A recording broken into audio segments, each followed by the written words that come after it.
Oh no. Oh no, no, no. Oops. Face cam. There we go. Okay.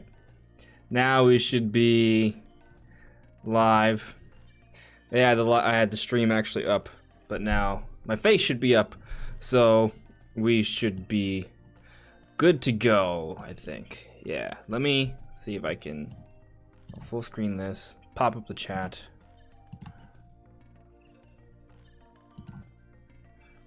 There we go. Alright, now I can see you guys there. Cool. Welcome everyone. This is on Just Restart. Hopefully everything is looking and sounding okay. Let me know if it is. Let me know if the audio levels are fine. Let me know if visually everything is fine. It should just be my camera. But I'll put up some elements as we look at the different information that has come. But basically tonight we're going to do a bit of a Q&A discussion.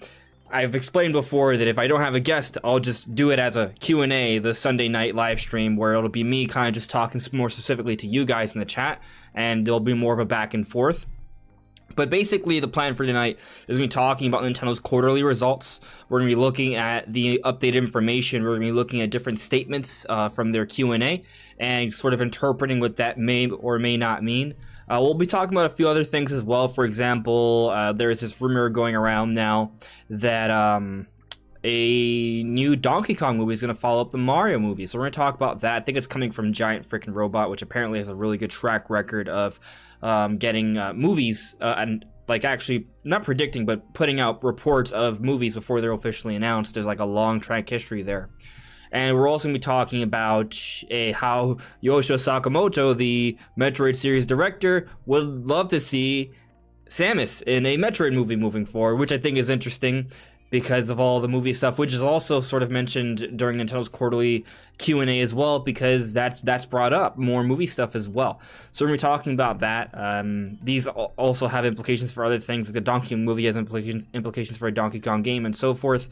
So that's sort of like the general focus, but you know, with the quarterly results, there's a few different interesting things that I think are going to come up, like when we talk about Nintendo's next generation. When is that going to be? Because they've made mention of it. They've made mention of it before, but you know, it's going to come up in this discussion as well. When are we going to see Nintendo's next generation system?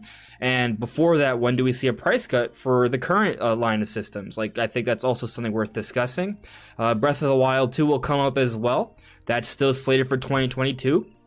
It's being pinned as one of the big releases for next year alongside Splatoon 3 and a few other games. So we're going to be talking about that as well. So yeah, there's different things to discuss tonight. I don't expect this to be a 4-hour discussion. We'll see what happens, of course. I think you guys in the chat will propel however long this goes. This may just be about an hour and a half, maybe 2 hours. We'll see. There's not a specific timetable here. Kind of depends on how far we go with how quickly we go. So we shall see. But let's check in with the chat here. Let's see how you guys are doing. Nishan Kelkar, I addressed this earlier, but I saw that you you beat Torna. The ending is strong. It's just also kind of like, I don't want to spoil anything. Sad, somber. You know, it's not like a happy-go-lucky ending, right? But you kind of know that going in if you play Xenoblade Chronicles 2. That's kind of the point. It's kind of like watching the first trilogy of Star Wars, or episodes 1 through 3, what I mean, because you know where the story goes because everyone knows episodes 4, 5, and 6, right? It's kind of like when you play Torna. You know what's gonna happen because if you've played Xenoblade 2, but it's you still don't want to see it, right? So you know it's pretty compelling. I think like it's a very impactful ending, and it's definitely a nice complementary game to Xenoblade Chronicles 2. Birdman Senpai, thank you. DE Fox, thank you guys for being here and modding. Super Chris, hello there. By the way, Super Chris, happy birthday. Here is your shout out as promised. Thank you very much for always modding, always helping out. Cool dude, thank you very much. I hope you're having a wonderful birthday, really. Thank you for actually being here on your birthday too. Like that's just, thank you. Rescue Squad Culp, hello there. Ronnie Fazio, hello. Quick McDonald, hello. Yeah, the show is starting. It has already started. iSonic, what is up? Yes, Nishan Kelkar, it is just me today. Like, we're just doing a Q&A talking about the Nintendo's quarterly results and all of that jazz. I think we're gonna have a good time, though. Ev Kirk, are you getting Pokemon? Which one? I'm for sure getting Pokemon Legends Arceus this January. Now, will I be getting Pokemon Brilliant Diamond Shining Pearl? I'm still on the fence, to be totally honest with you. And there's a number of reasons for that. Some of them are personal, some of them are not. Like, yes, I love Generation 4. Yes, I want to relive that. But that's kind of like what would compel me to do it, but it's also the only thing that's compelling me to do it. And it's not quite the same. In some ways, maybe better. In some ways, it may just be different.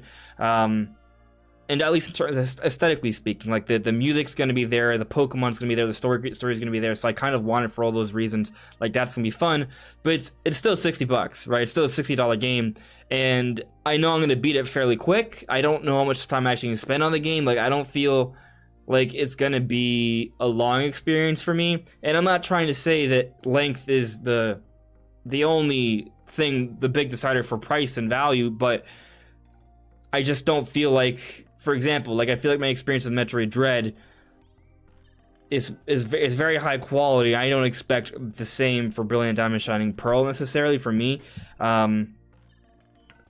So it's tough. It's tough. I also spent $50. No, I spent $80 for N64 Online. I'm trying to get people to join, but literally no one has joined. So we'll see what happens with that. So, you know, I got that going.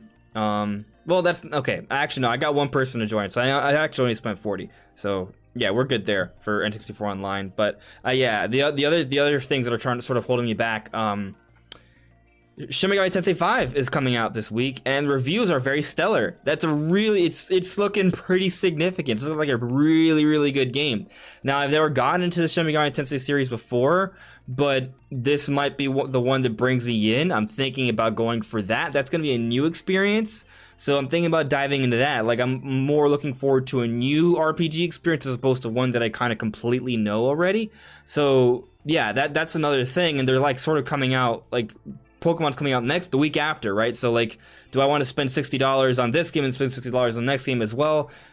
I'm not sure. Now, I'm not saying I can't. I could probably buy both. Like, I'm not saying I can't, but I'm also, like, being a little cautious here, because right now, like, on a personal note, and it's actually relevant for you guys, because I'm debating doing some things, and there may be a period of time, potentially in December, where I'm actually uploading a lot more content, like almost like a full-time thing. It'll be a temporary thing, not like a long-term thing, like just for a few weeks. That's what I'm sort of debating right now. But with that comes budgeting and keeping all that in mind. And with keeping all that in mind and budgeting, do I buy every $60 game that comes out every single Friday, every single week? So, you know, we'll see. I'm still on the fence is my overall point here, but we shall see. You're also asking, how well did Metroid Dread sell? We don't know yet. So all these quarterly results, right, like, they're like all the way up until the end of September. So we don't have really much information about October and beyond. Metroid Dread and the OLED came out, I want to say, October 8th. So we don't have a lot of data on that yet. We have heard that it's selling very quickly in different regions. Even now we're getting updates on that. There have been a lot of signs pointing towards a strong sort of start to the sales for Metroid Dread, but we don't have, like, specific numbers overall quite yet. So we'll have to wait for the next quarterly results to get a good idea of where Metroid Dread is at. Excuse me.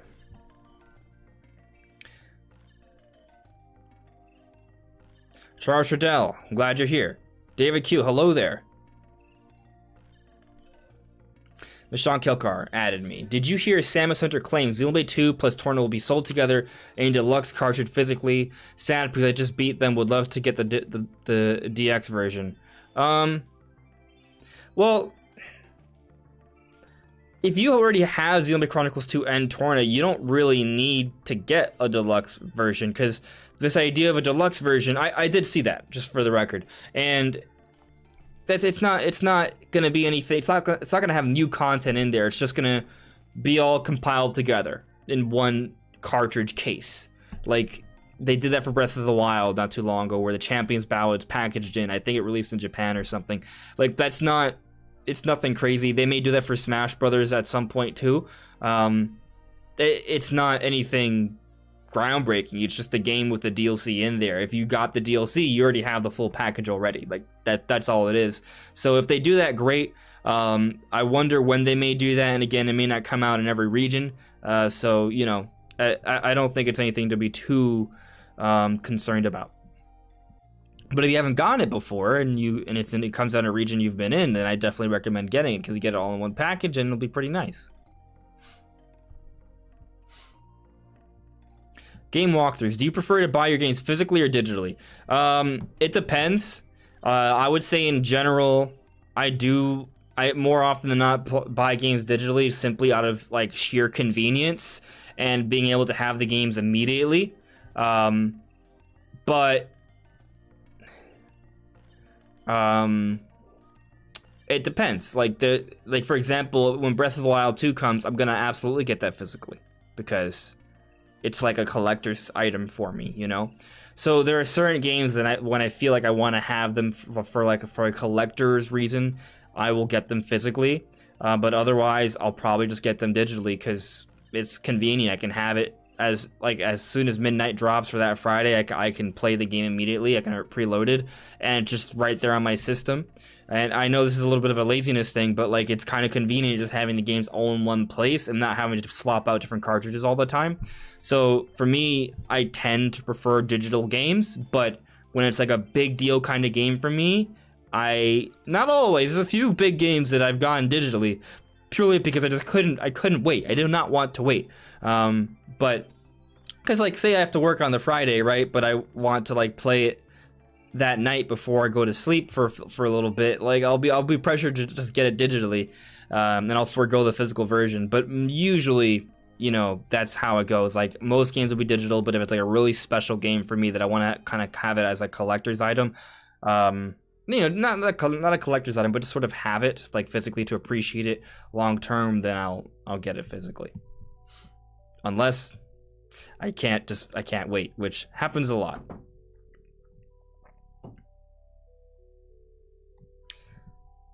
Animal Crossing New Horizons. I bet a lot of you guys are playing Animal Crossing New Horizons right now, because with all the updates, right? There's a lot there. I'm not a big Animal Crossing guy, so like, it's hard for me to relate, but I hope you guys are enjoying the Animal Crossing updates. Yassine, I have had a chance to play Mario Party Superstars, and we talked about it last week actually, and I really enjoyed it for the few hours I played that one night. It was a really good time. I felt like the mini games were really fun. I felt like the game flowed really well. Visually, the game was quite striking. I got the sense that this is like the definitive Mario Party experience. I think it's really good. So, you know, if you guys are on the fence about Mario Party Superstars and you like Mario Party games, I strongly recommend it. From what I've played so far, I think it's really, really good. Charles Shadell, play SMT5 instead. I may do that. It's going to be a new experience.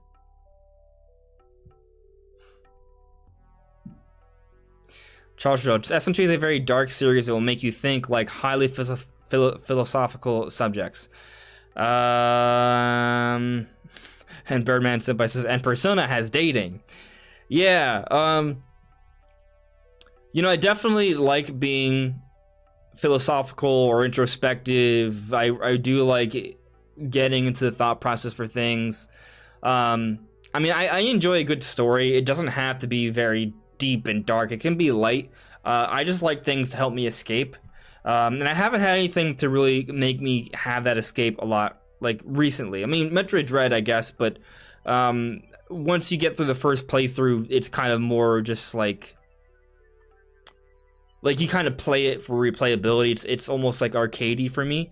But I haven't played like a good long, like, you know, narrative game in a while. So I would love, and SMT maybe, yeah. I don't know if I want to get into something really, really dark. I think that might be like the one thing that's sort of holding me back right now.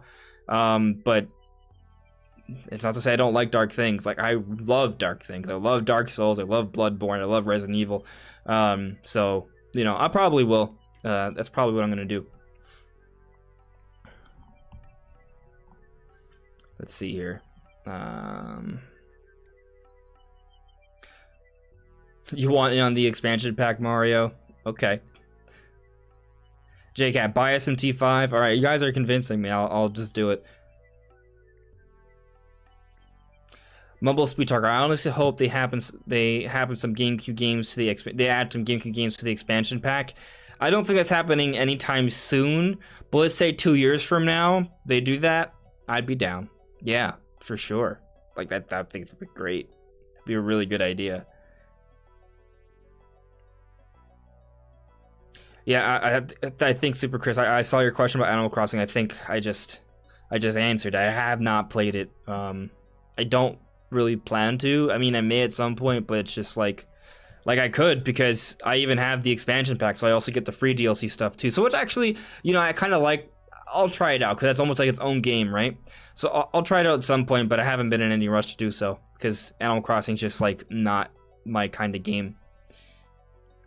We've talked about it before. It's an existential crisis for me. I feel like I'm living a real life, and there's chores, and I could be doing chores in real life and not video game life, and but whenever I do play it, it is kind of addicting. It is very relaxing. You're just moving around, chopping trees or catching bugs, and it's a relaxing experience whenever I do it. It's just whenever I stop playing it, I'm like, why was I playing that? Why am I going to go back? That's just kind of the feeling I personally get. I totally understand that is a me thing. It's a great game, so you know, don't misinterpret what I'm saying here. It's just a personal me thing.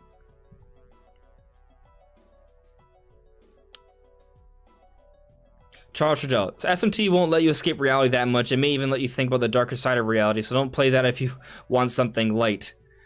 At some point I can go dark, but thanks for the heads up. Super Chris, you want to thank me for everything. Well, you are welcome. I will continue to do whatever it is I do to the best of my ability for as long as I can. However long that is, and I have no idea, but you're welcome. Mumble Speed Talker. I think Metroid would make a great TV show or anime. Depends on the direction. I think there's a lot of material with the Metroid lore to make an amazing sci-fi show or movie. It could be animated, it could be a live action, it could be somewhere in the middle. I think it ultimately comes down to direction and storytelling. There's tons of material there. They can absolutely make it work. But it's really just about execution. So, you know, they can definitely make it work in either way. We've talked about it before, I mean, I guess I could talk about the Metroid part right now. So, basically, there was an interview, and Yoshio Sakamoto, the Metroid director, was questioned. It wasn't like anything complicated. He was just like, yeah, I would like that. I hope that happens someday. Yeah, CNET. Speaking of the recent Super Mario movie announcement, a Metroid movie would be interesting. I have no idea who would be cast as Samus Sakamoto. So that is something very interesting. Personally, I hope that it does become a reality someday. So, yes, Sakamoto would love for Samus to star in a Metroid movie someday. And, you know, it's very fascinating right now because we just got the rumors of the Donkey Kong movies to be starred by Seth Rogen. He's already playing the role for Donkey Kong in the Mario movie, which is slated for 2022. And this Donkey Kong movie would come out after that. And then in one of the Q&A answers for Nintendo's quarterly results, they did talk about how they're going to continue to invest in a number of things, including movies, that they are going to continue to work on movies. That is a part of their plan. So more movies are coming down the road. And I don't know which of you guys were watching Nintendo Prime's podcast a few days ago, but we had a little bit of an argument. Like I was arguing that yes, a Metroid movie would absolutely make sense, and the argument for that is because, well, Metroid's based off of a movie, Alien. Like the framework's already there, so you know I think that should totally happen, and I think Nintendo. They know what would make sense for a Metroid movie. So especially if Yoshio Sakamoto is behind it, the same way Shigeru Miyamoto has a very close hands-on experience with the making of the Mario movie. Yoshio Sakamoto, the Metroid director and creator, should also be someone who has a very close hands-on with hopefully a Metroid movie down the road as well. And I think it would be something to be obviously sci-fi, but I think it would be on the sort of scary side of things. It would be a darker game, but the Metroid series is already a darker series. But I think they can totally do it. I think they can make it work. I think it could be a really good thing. I don't think it's gonna happen anytime soon though, and the main reasoning for that is because I think Nintendo wants to build up the Metroid brand a little bit. Now you could say that may sound a little hypocritical, because I believe the Donkey Kong rumor of the Donkey Kong movie and the Donkey Kong franchise isn't that big right now, but Donkey Kong's still bigger than Metroid. And this Donkey Kong movie is going to be following up the Mario movie, and Donkey Kong's in the Mario movie, and the Mario movie is going to be huge. So the Mario movie is going to sort of prop up the Donkey Kong movie. It's going to be almost like a sequel to it in a way, or a lateral move, and that's going to boost sales significantly. Donkey Kong's also something that's more known throughout history. Like, Donkey Kong used to be a really, really big deal when we talk about it like that. Like, people know what Donkey Kong is. Not saying people don't know what Metroid is, but in terms of like the awareness of Donkey Kong versus Metroid to like the casual world, Donkey Kong is a bigger name because it has a bigger part in history. Like, the original Donkey Kong game was like the first really big popular Nintendo game, and that's what popularized Nintendo in the West, and that's why Nintendo is where they're at now. Like, they gained the foothold because of that, and they became a big deal because of that. So, you know, I'm just saying there's things going for Donkey Kong right now that makes sense for it to be made into a movie first. And yeah, so I buy into that. We already have the confirmation Nintendo is doing the expansion with the Donkey Kong Park, and there is rumors for a Donkey Kong game. I think this is all together, you know, a big plan to revive that Donkey Kong brand and bring it back to kind of how it used to be in a way, where it was like this big deal thing. It was like the franchise that people were like, oh, Donkey Kong, that's Nintendo. Like, you know, I think that's definitely what they want to do, and I think that's all more clearly on the horizon now. And that's another reason why I think we have to wait a while for the Metroid movie, because I don't think Nintendo wants to do all these movies all at once. I think there was even one of the Q&A answers was that they are going to do it, but it's going to be like, you know, one at a time, right? So they do the Mario movie now, then they do the Donkey Kong movie. What do they do after that? They might do another Mario movie, right? Or maybe, you know, there is also this Netflix adaptation for Pokemon, apparently. I thought that was bogus, but maybe I just forgot. But I think there is actually like a confirmed live action Pokemon Netflix series on the way that's like in the vein of Detective Pikachu or something. So like that's coming, you know, and Nintendo has a hand in that. I know they don't handle it like entirely because, you know, they only have partial stake, but there is that. So those are those different things, but then there's other series that I think could maybe get some sort of like movie or adaptation, like Zelda, for example. I think Zelda should be prioritized over Metroid, probably. Maybe Splatoon or Animal Crossing as well. Like, those are other options.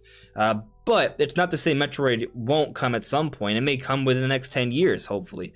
Maybe, I mean, heck, if Nintendo really gets into it, maybe it could happen within 5 to 7 years. I don't know specifically, but I do also think Nintendo has a plan for Metroid, right? We've talked about Dread. We've talked about how maybe there's a Prime trilogy or Prime remake coming out next year, then Prime 4 after that. And who knows, maybe they follow that up with another Mercury Steam game or another spin-off. It looks like Nintendo is trying to revitalize the Metroid franchise as well, that brand. So as they build that up, then the argument to have a movie on that also makes more and more sense as well down the road. But first, they got to build up that brand. So there's like different plans here, right? There's a plan for Donkey Kong, there's a plan for Metroid. Metroid, it looks like, you know, they want to have a game come out for it consistently every year, hopefully within the next couple of years. Then for Donkey Kong's gonna have a role in the Mario movie. Then rumors suggest that there's gonna be another one after that, like a Donkey Kong movie. They have the Donkey Kong Park expansion, and at the root of all of this, there's gonna be a Donkey Kong game. So if we buy into the rumors, by the way, all these rumors I'm referring to are like rumors that are coming from sources with good, strong track records, things I've also personally heard. Like, so I believe this stuff, right? Like, it's not like Reddit posts. Like, this is more legitimate. Not confirmed though, so take it with a grain of salt. But I personally believe it. Like, so that's the overall point here. Like, Nintendo has a plan for Donkey Kong. Nintendo has a plan for Metroid. Donkey Kong movie first, Metroid movie. That's probably not set in motion yet, but 5 years from now maybe it will be, right? So we'll see on that. So where's my chat? I completely lost it. There we go. There we go. Where am I? Okay, DE Fox. Brilliant Diamond Shining Pearl have leaked online, and pictures and videos of it are circulating the internet. Yeah, okay. Yeah, so Brilliant Diamond and Shining Pearl have been leaked. I haven't looked into these leaks, but it's a remake. And it's like a pretty, like, there are some changes, but they're not significant from what they've touted. So I feel like this is a very, like, small deal. I don't think it's a big deal. So, I don't support, these games being leaked. Like, I think that's wrong. So, there's that, but I'm not too worried about spoilers myself. Now, if you didn't play Gen 4 and you're going to play this as a new experience for yourself, then, maybe don't look into that. But, the game's been out for years, right? The original versions. So, I guess spoilers have been out for that game for a really long time. So, point is, a remake getting leaked is not nearly as big of a deal as a brand new game. Like, for example, when Pokemon Sword and Shield broke Street Date and they like completely data mined that, like they revealed a whole bunch of new Pokemon that Pokemon Company Nintendo wanted to be secret until the day it came out. Like, that was bad because it kind of ruined the surprise a little bit. And there were lawsuits. Some people got ruined for doing what they did with that one. CX24 rule. Hey, you think Metroid Dread is great? Great, because it is. It's awesome. I think it might be my game of the year.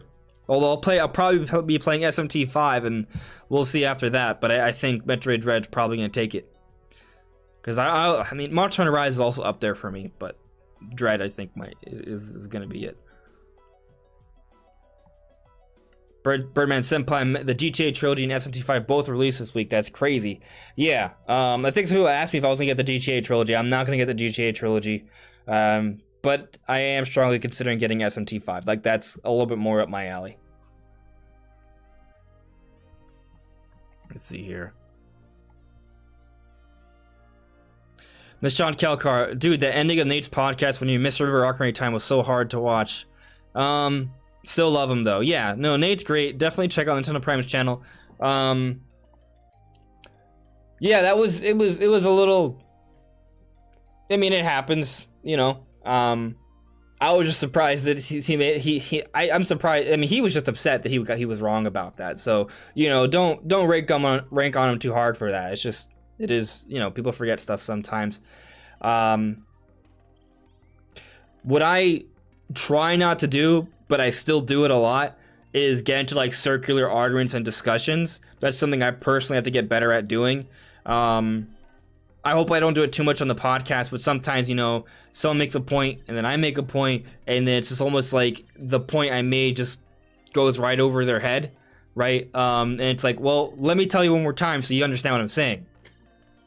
Oh, you still don't get it. Oh, let me tell you one more time. And sometimes it happens the same way, right? And we just don't make progress. Like, I feel like when there's not progress, you got to find a way to move on. You got to recognize that. So, it happens. It happens all the time for a lot of different discussions. But, yeah, it's all good. Ronnie Fazio, I'd recommend the Yakuza series. It's not on Switch, but it's a good series. It has its dark and serious moments, but also has a lot of lighthearted moments and a lot of heart. Okay, I have heard of the Yakuza series. I haven't gotten into it, though. Yeah, thanks for the recommendation. I will consider that. Let's see here. Birdman Senpai, a Luigi's Mansion movie. Hell yes. That's an easy one. That's an easy one. Yeah, Luigi's Mansion makes tons of sense. And you know, Luigi's in the Mario movie, right? Like, so maybe you branch out from the Mario movie with like a Donkey Kong movie and a Luigi movie, right? So like that's cool. That's cool because these characters will already be featured. Like they'll almost be like a kind of like a Mario cinematic universe, right? We have Donkey Kong and Luigi, and like they're the same characters, same actors from the initial Mario movie, but you know, maybe Mario has a cameo in the Donkey Kong movie and the Luigi's Mansion movie. The Luigi's Mansion movie is unconfirmed, but it would make so much sense to do that after the Donkey Kong movie. And I mean, it would be Luigi in a haunted mansion. It would be a spooky little thing, and that could be maybe Nintendo kind of dipping their toes in something that's a little bit more on the spooky side of things, which, you know, maybe they'll see how that goes and like, okay, they may feel more comfortable experimenting a little bit more, right? Maybe they go into something with Zelda's a bit more serious, a bit more epic, and they do a Metroid movie someday that's obviously like full-blown like dark sci-fi, pretty spooky stuff. But you know, steps, right? Well, we're talking about years down the road. But yeah, Luigi's Mansion movie, I could see that happening maybe right after the Donkey Kong movie, which is probably not coming for years, by the way. Like we waited years for the Mario movie. If maybe the Donkey Kong movie comes out 2 to 3 years after that, and then, I mean, I think it comes out by 2024. The Donkey Kong expansion comes out 2024, so we'll see. I mean, conceivably maybe 2023 if they started working on it already. If they're like filming it or what, not filming it because it'd be like animated probably, but recording and doing the CGI for it. Ronnie Fazio. A good starting point would be either Yakuza 0 or Yakuza Like a Dragon, which is a turn-based RPG and is the most recent one. Isn't there like Yakuza for... I want to say Dreamcast, but I guess I'll have to look up what they're on. I'm assuming they're on multiple platforms. Charles Trudell. I second Ronnie. He's right. The Yakuza series is indeed great. Completely underrated. Okay. Judgment 2. Alrighty. Ubicore. Will you be getting SMT5? It looks like the Pokemon game I've wanted to play, a more depth, more challenge. Easily my most anticipated game of the year. Love the channel. Well, I'm glad you love the channel. I have suggested throughout this stream that I am leaning towards getting SMT5. Each of you keeps saying, "Yeah, get it, get it, get it." So, all right, I'll get it. Here, we're doing it. It's happening. I'm gonna buy it, and I'm gonna buy it, and I'm gonna play it. Mario Cisneros. When do you think Majora's Mask and Banjo are coming to the expansion pack? I have no idea. I would like to think within 6 months of now. I would like to think that all the games they showed off with the preview come out sooner than later. But I don't know. I heard something about them not coming out this year, but I didn't see the article on that, so it's hard for me to kind of like break that down. Birdman Senpai. A Pikmin movie about Olimar first arriving on that version of Earth, and they could go into detail on the antagonist which is responsible for Olimar's crashing on Earth.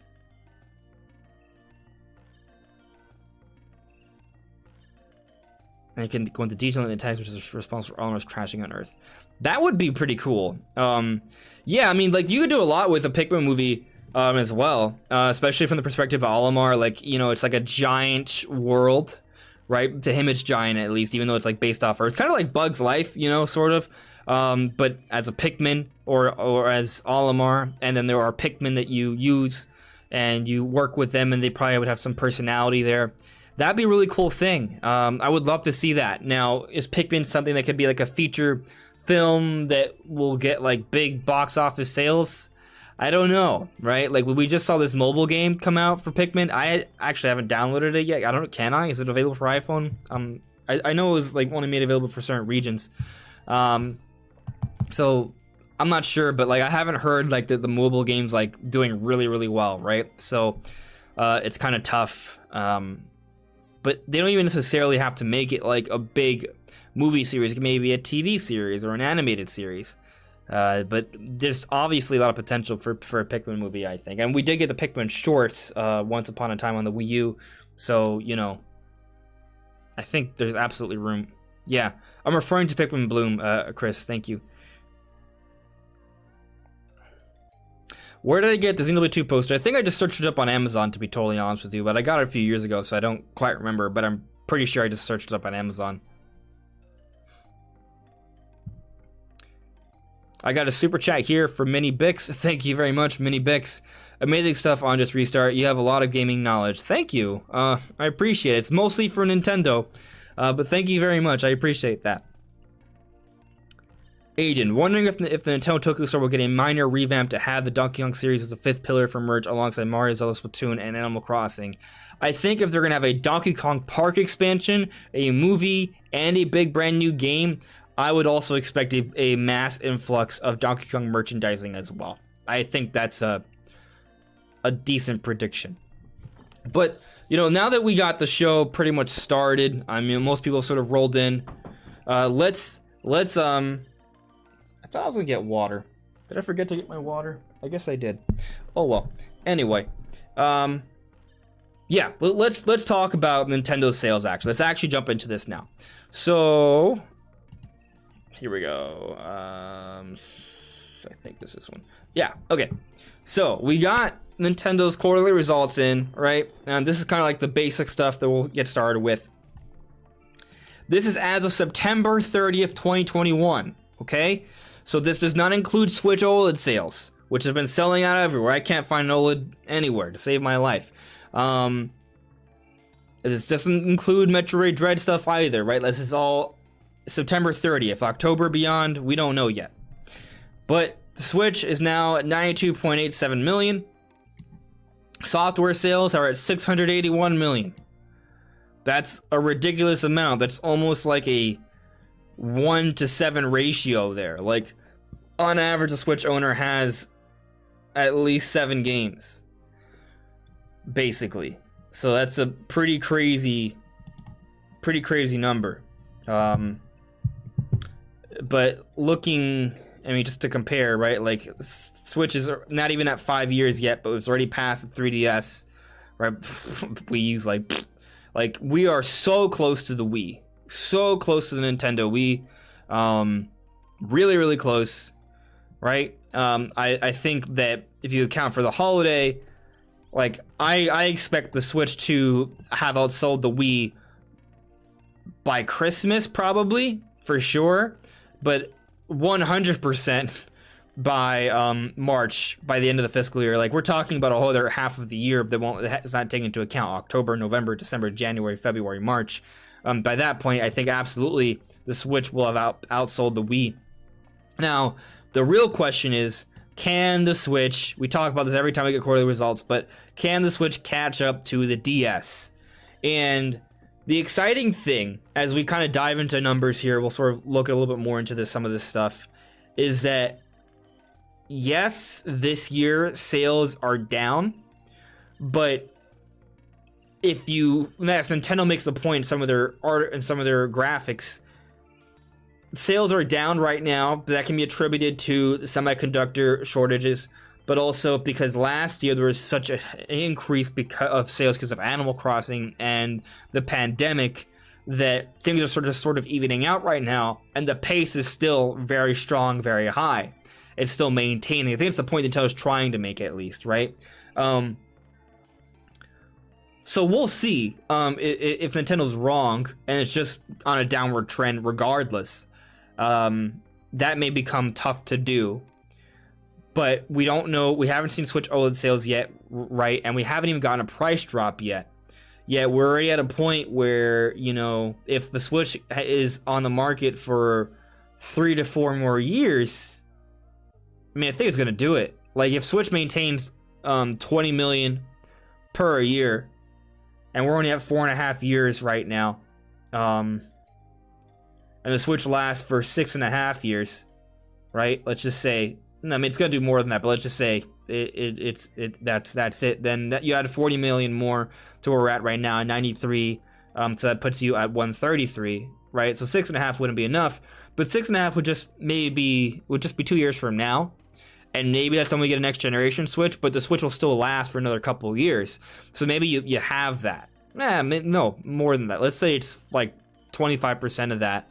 It's going to be close. It's going to be close, I think. But we'll see.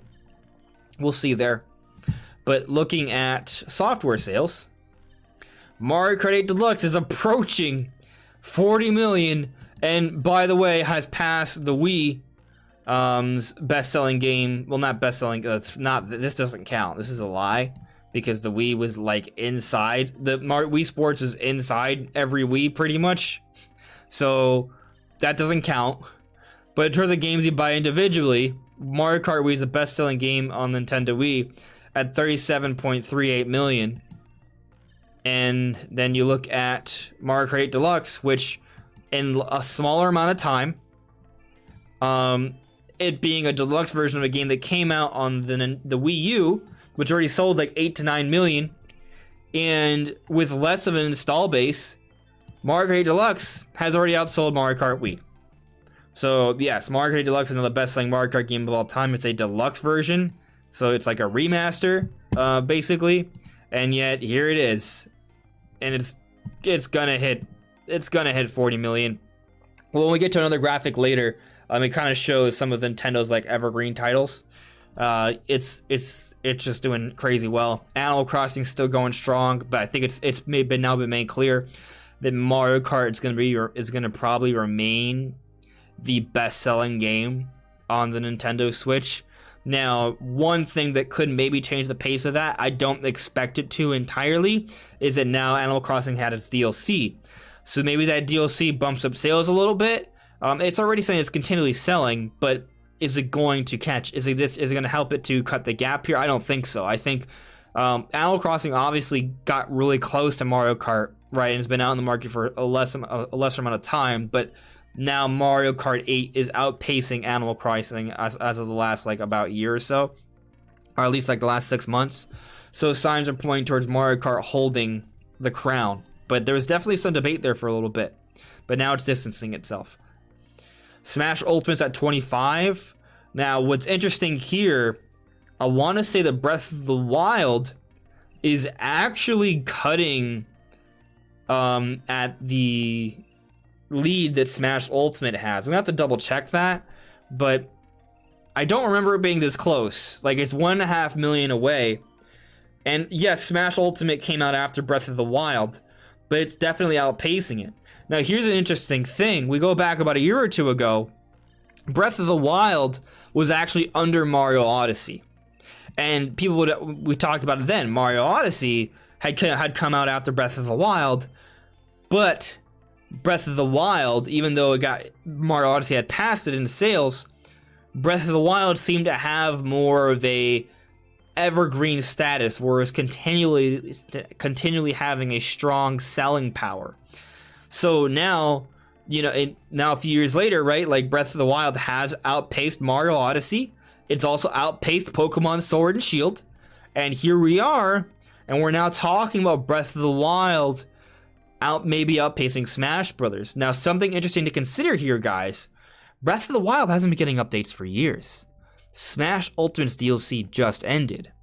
So, is it possible that they may have, that Smash is going to get a little bit more of an influx because the DLC just ended? I mean, if they put out like a collector's version that has all the DLC in there, that may boost sales a little bit, but I don't really envision that being a big deal. Not unless it adds extra content. That would be kind of more like a Mario Kart 8 Deluxe situation, potentially not until we get Switch 2. So what I think we're looking at here, I think we're looking at a situation where Breath of the Wild is going to eventually outpace Smash Brothers. When I look at some of the more of the sales down a little bit, well, maybe I'll confirm some of my suspicion. But I can see a situation where Breath of the Wild actually enters number 3. It's currently the 4th best-selling Switch game. I think it can actually hit that 3rd spot and be in the top 3. Now, will Breath of the Wild ever outpace Animal Crossing or Mario Kart? I'm going to say no. But once everything's said and done, I think Breath of the Wild could be the 3rd best-selling game on the Nintendo Switch, right under these two freaking monsters, right? Like, I think Breath of the Wild might be the Gohan of the series. So what I mean by that is that, if you guys understand Dragon Ball, Mario Kart 8 Deluxe is Goku, Animal Crossing New Horizons is Vegeta. These are the 1 and 2. right? But Gohan's like always seemed to have such amazing potential.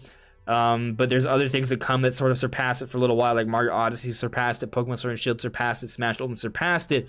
But once everything's said and done, Breath of the Wild may comfortably find itself in the third best spot. We'll see. I don't know for sure, but it does kind of look like that. So before we jump into more of the sales data, I kind of just want to get your take. Well, is there anything else to sort of interpret here? Ring Fit Adventure being at this high, Splatoon, but they're both at 12 million sales. Like, yeah, that's the big thing. I do hope Mario Party Superstars outpaces Super Mario Party, because I think Mario Party Superstars is a much better game. But this is just still kind of ridiculous. But anyway, let's cut back to my face for a bit and get to you guys. Let me see what you guys are saying about some of these sales numbers, and then we'll jump into some of the other more advanced graphics and stuff in a bit. Oh, that's an interesting question, Birdman. The software is selling. You think it'll reach 1 billion software sold? That is a really good question. Ooh. Like, we're not even like, we're already 2/3 there, really, when you think about it, right? So, yeah, why not? Like, if we're 2/3 there, I think it does make sense to think that we could hit 1 billion, actually. Now, that does kind of depend, right? Because how long is Switch going to go for? And I think that's the big question. But I think right now and I could be mistaken. I haven't. There's probably some metrics out there that show it, but my feeling is that software sales are getting better. Like, I feel like that makes sense. As there's more hardware out there, more software is going to sell, because there's more people who will be buying that software, right? So those numbers will go up. But you also make the argument that if hardware sales start to dip, software sales will start to dip, because typically when people buy hardware, they also buy a few games with it, right? So, like, for example, people will have bought a Switch to get Mario Kart, Animal Crossing, Smash Brothers, Mario Odyssey, and Breath of the Wild. But if most people who already want to play those games already bought the system, maybe software starts to dip, right? If hardware sales start to dip, so maybe sales start to slow down so much that we don't hit that billion. But if Switch can sort of maintain pace for about 2 more years, right? And then after that be like Nintendo's secondary system. So this is what I've talked about this for a while, right? My belief, and I could be mistaken, right? It's more of a prediction. Like, I'm fluid with that. I'm not gonna cry foul if I'm wrong about this, but I think I'm, give or take 6 months or give or take a year, I think I'm within range. I think most likely we don't see next generation Switch next year, but I think we can see it by holiday 2023, which gives us 2 more years, right? But maybe it comes out a little bit later. But let's just, for the sake of argument, let's say I'm right, and next gen Switch 2 comes out holiday 2023. So that's 2 years from now. If the Switch maintains pace for 2 years, or not even maintains pace, maybe drops pace a little bit, but mostly maintains pace. So basically about 20 million hardware each year. Like, if they maintain that, I think they'll be really close to the billion. And then after that, it could be a 3DS situation where Switch 2 will be out, but the Switch will still receive some support for another year or two. And in that final year or two, software's still going to sell. Hardware's still going to sell. So ultimately, I'm going to say, yeah, I do kind of feel like it's going to hit that billion. That's what I think. I think it could hit a billion software. It's at 681 right now as of September 30th, 2021. I think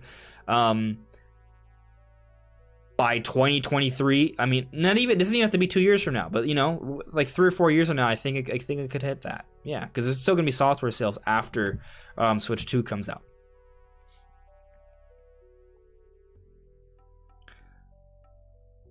A few of you guys seem to agree on that it's going to hit over 1 billion. Ronnie Fazio, I had a GameCube growing up and played Double Dash, but never played F-Zero GX, unfortunately. I recently heard Captain Falcon's theme from GX, and damn, it's so good. Dude, F-Zero GX is like the best racing game of all time. Obviously, that is an opinion, but it's a correct opinion, and I'm right. It is the best game ever. I mean, F-Zero GX is like my favorite racing game. But there's also different kinds of racing games, right? Like Mario Kart's a kart racer. You know, Forza's like a racing simulator. Like you know, it's more like realistic. F-Zero's is still an arcade, high-speed, futuristic arcade racer, right? But it's so good. It is so good. It's very challenging though, and I think that's something that could be off-putting for some people. But the F-Zero series as a whole is just awesome.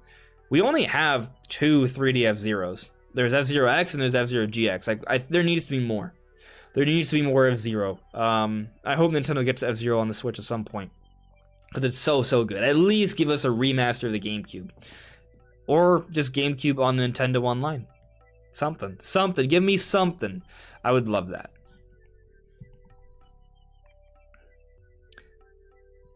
Nintendo Love Girl. My first Nintendo Switch game that I got were Mario Kart 8 Deluxe, Super Smash Bros. Ultimate for a Christmas present. Okay. They are both your favorite video games. They are both 2 really good games. Some of my favorites. Berman Senpai. Yours is Odyssey and Breath of the Wild, December 2017. Mario Odyssey and Breath of the Wild are like... They might be my 1 and 2, but Metroid Dread's up there. Fire Emblem Three Houses up there. I mean, Mario Kart 8 Deluxe and Smash Ultimate are also up there. I'm not in a position to rank right now, but those are all like some of my favorite games on Switch. Monster Hunter Rise is also really good. There's a few. I don't want to rank right now. I can't. At some point I'll rank them, but not yet. That might actually be a good like end of the year video, just ranking my top games. And it could be something that could be updated year by year. I should have done that before, but maybe I could do that. Ice Sonic. Breath of the Wild is Future Trunks, you mean? Well, Future Trunks does get pretty strong in Super, but I feel like Gohan is pretty relevant at the end of Super. I'm talking about the anime portion. So, I don't know. But yeah, Future Trunks is pretty freaking cool. I mean, you know, if we're talking about the top 4 games on Switch, Smash Ultimate, Breath of the Wild, both are gonna be over 25 million once everything's said and done. Maybe both approach 30 million. That I think give it a couple more years. That's not out of the question. Damn. Yeah. Wow. It's just Switch sales are just ridiculous. Oh, Nintendo Love Girl, you just got Mario Golf Super Rush. Nice. Yeah, I just got a video idea right there, ranking my top Switch games.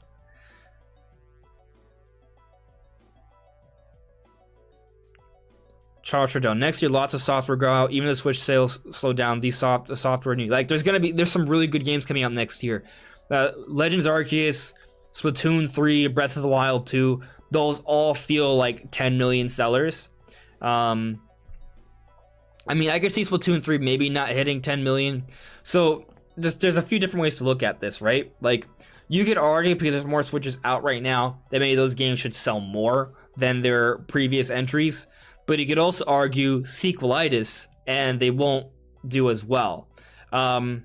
It sort of varies, right? So, like, I mean, we look at Pokemon Let's Go Pikachu and Eevee. Those are the first mainline Pokemon games on Switch. They sold 13.83.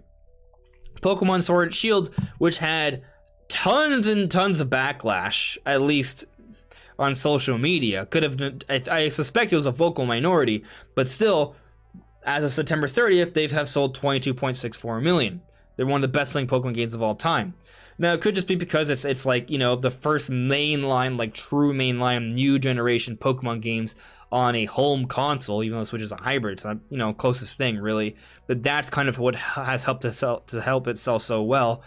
But I feel like you look at Legends Arceus, which is it's even a closer, they're approaching open world, right?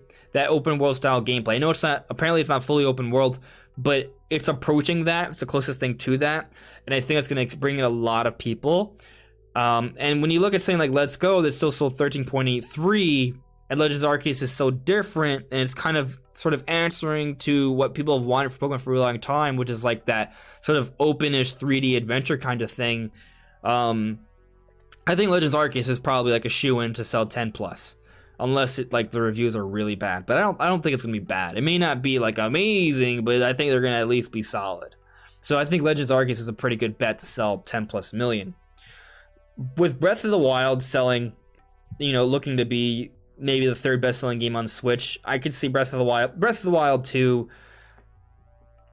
I feel like it's got to at least, lifetime hit half or get close to half, right? Like if it's like, so I feel like Breath of the Wild 2 is a good bet to hit 10 plus million. Splatoon 3, on the other hand, if it's a situation of sequelitis where it's just guaranteed to underperform its previous entry, that's the one that may not hit 10, because Splatoon 2 is at 12.68. But you could also argue Splatoon 3 could actually even surpass it, because now Nintendo has improved their online infrastructure. Splatoon 3 could have an opportunity to really, gain some strong legs here as Nintendo's like premier online title, because Smash Ultimate's done, Splatoon 2's been done, Mario Kart 8 Deluxe has been the same game since 2014 basically. So, like there's an opportunity for Splatoon 3 to do really well. But if it's a situation of sequelitis, of those 3 big games that are coming out next year, that's the one that maybe doesn't hit 10 million. But they all have potential to match or surpass their previous entries as well, right? So it's on both ends. But of the 3, I would say that's the one that's least likely to perform as well, because Zelda and Pokemon just perform better than Splatoon overall. But still, it's going to be a strong game. I'd be shocked if it doesn't hit 5 or 6 million, which is still a strong contributor there. Point is, you got big games like that coming out next year. There could be some other special things coming out next year. Nintendo's definitely putting out content next year that's going to help to propel sales. Absolutely. All right, let's see here. Next year, lots of software go out. Right. Guy, you don't know. Do you think Metroid Dread could be the top 20 best-selling Switch games? Do we have a list for the top 20 best-selling Switch games? Someone in the chat, let me know. Because like I would. Where is what is the top? I want to know. I just it's not available on that website. Top 20 best-selling Switch games. Let's see what I get. I mean, it might actually be there. I just don't know where to look. I also haven't looked very hard. I would love to see the top 20. I mean, there's got to be numbers out there, right? All right, so I'm looking at this. All right, this. I wonder how up to date this is. This looks pretty up to date, actually. All right, I'm gonna show you guys this. It's just a Wikipedia article. I think it will. Yeah. So here we are. Right, so got Mario Kart 8 number 138, 25, 24. So this looks up to date, Luigi's Mansion 3 is at 10.29, awesome. 1029 is October 29th is my birthday. I always notice this number pattern. 3D All Stars, wow. Monster Hunter Rise, yeah. So this is actually really exciting. Monster Hunter Rise is this high. I could see Monster Hunter Rise once Sunbreak comes out, maybe hitting 10 million lifetime, which would be really special. Bowser's Fury, ridiculous. Link's Awakening, that's pretty good. Age of Calamity is still pretty. It's the best-selling Warriors game ever, and it's at 3.7. Skyward Sword HD is going to continue to climb. What? Among Us is at 3.2. So the thing to consider here is that as time goes on, it's going to get harder and harder to hit the 20 million mark, right? But what I feel like is fair to say is that if you currently, because there's still some big games, there are some big games coming. We just brought up 3 that are seemed likely to exceed 5 million. Splatoon 3, Legends Arceus, and Breath of the Wild 2 are probably going to hit that, are going to be all get into this top 20 chart, right? Probably. But can Metroid Dread get into the top 20? Assuming it's things stay as is, which they will not, but let's say assuming it stays as is, I do see Metroid Dread at least beating out these 3. I can see it may not pass Link's Awakening at 5.5 million, but I do think it's going to at least beat out Hyrule Warriors Age of Calamity at 3.7. It may not do it immediately, but I do anticipate Metroid Dread being a strong selling game. I hope I am not wrong. I mean, it doesn't have to even perform this well, right? Like, where's Fire Emblem Three Houses? Fire Emblem Three Houses is not even at 3 million, right? There will be more Fire Emblem games. Kirby Star Allies, it's not even at 3 million. There will be more Kirby games. Paper Mario The Origami King just barely is over 3 million. There will be more Paper Mario games. There will be more Mario Tennis games. We know this Donkey Kong's coming. Wow, you know, Pikmin 3 Deluxe sold 2 million. That's pretty good. I didn't think it was going to do that well. What? Is Xenoblade Chronicles 2 really only at, not even at 2 million? That's got to happen. That's going to be... I think with Xenoblade 3 coming, hopefully, and this rumored thing of a deluxe version, I think that'll push it past 2 million. But anyway, the point I'm making here is that there's a lot of games that are for franchises we love that don't even pass 3 million or only get to around 3 million. I think if Metroid Dread gets to around the 3 million mark, even if it's not a top 20 selling game, like that's enough for Nintendo to feel comfortable about doing more Metroid. Because we've seen all these other franchises be recurring as well. And since they have Mercury Steam as a recurring franchise, I think that's fine. Now with Prime, that's a whole other beast. We'll talk about that when the day comes.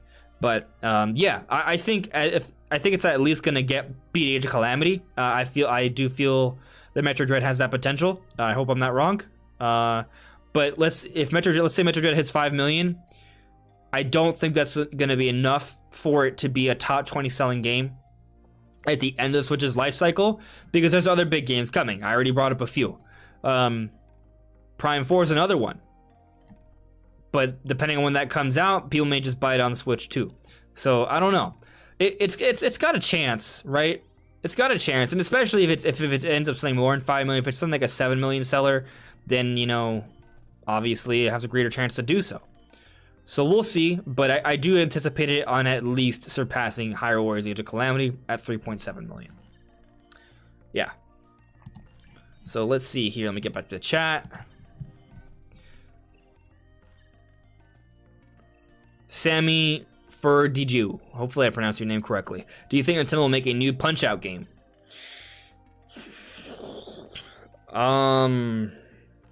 Yeah. No, I do. The question is when and how, because you got ARMS, and ARMS is there's a thematic similarity between Punch-Out and ARMS, because they're both about fighting with your arms. But they're also different, right? Like, I think Punch-Out, basically what it was on Wii, I think if you keep it like that, just keep it as more of an arcade sort of like behind the back fighter, more of a smaller release, a digital release, then that series can still maintain. And you have ARMS as like, you know, this multiplayer online fighter thing. I don't even know if they're gonna do an ARMS sequel. Like, I don't know. Short answer is I think yes, eventually there will be another Punch-Out, but the question is when. I don't know if it's happening soon. It may. I mean, Nintendo may announce it as like an eShop release next year, you know? But yeah, at some point we'll get that. But I also think at some point we'll get another Zero. At some point we'll get another Kid Icarus. So, you know, eventually, yeah, I do think so. Jaded Jeff, why do you think the Lite hasn't really taken off more? Has it not? What are Switch Lite sales at? I thought it did pretty good. Actually, they probably give us information on I don't know. I haven't looked at just how much the Switch Lite sold in relation to the base Switch. Is that in the most recent report? That they updated us on that? They probably did. I just don't know where. I haven't looked through everything yet, just for the record. I'm trying to see if I can skim through, but there's a lot of pages. Actually, I'm kind of scrolling through pretty quickly, assuming it's on a graphic. I don't think it is.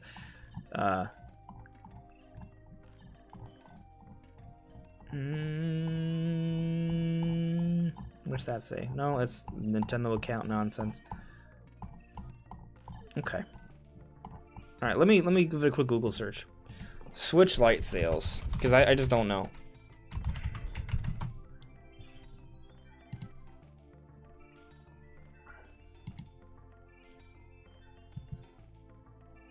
This Wikipedia article is only as of December 20th. The Switch Lite sold 13.53 million. So where is it at now? If Nintendo updated us on that, I would appreciate if you guys could let me know in the chat. That'd be great. I just haven't seen that yet.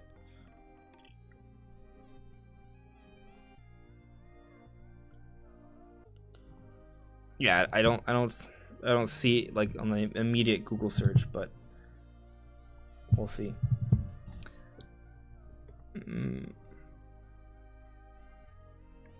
But actually, to answer your question, I mean, I feel like that's the Switch Lite isn't meant to be the main console for the Switch, right? And if you're asking me why it hasn't done even better, well, because the Switch Lite, if you get a Switch Lite, like, it's a very comfortable, portable, ergonomic system at $200 USD. I'm talking about American money. Like, that's good. But the Switch, for just $100 more, it gives you can play on the TV. You have tabletop mode. Like, it's a better, I would say overall, there's a higher perceived value. And the Switch Lite is basically an option for those people who think that they'll only play portable mode, right? The other Switch and Switch OLED are for people who will do both at some point, you know?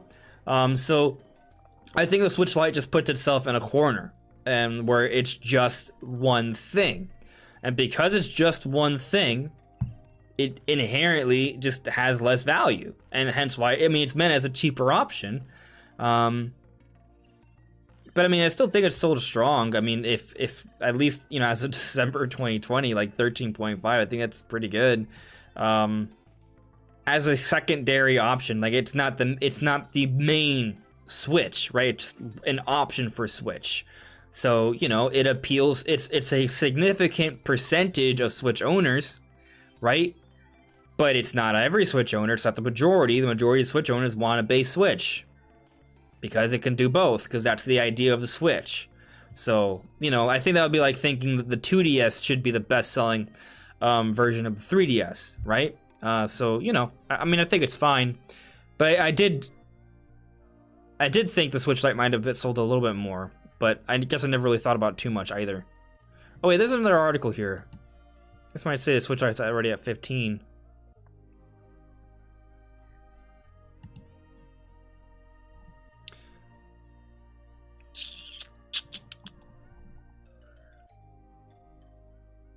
Let's see here. I thought I saw 15 million from a few months ago. Anyway, it doesn't matter that much.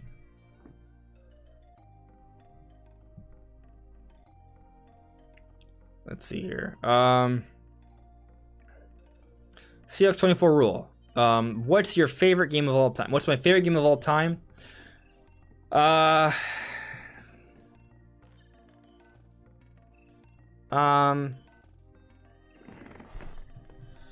don't know. I don't know. Like, I would say for most of my childhood, for most of my life, that answer was The Legend of Zelda: Ocarina of Time.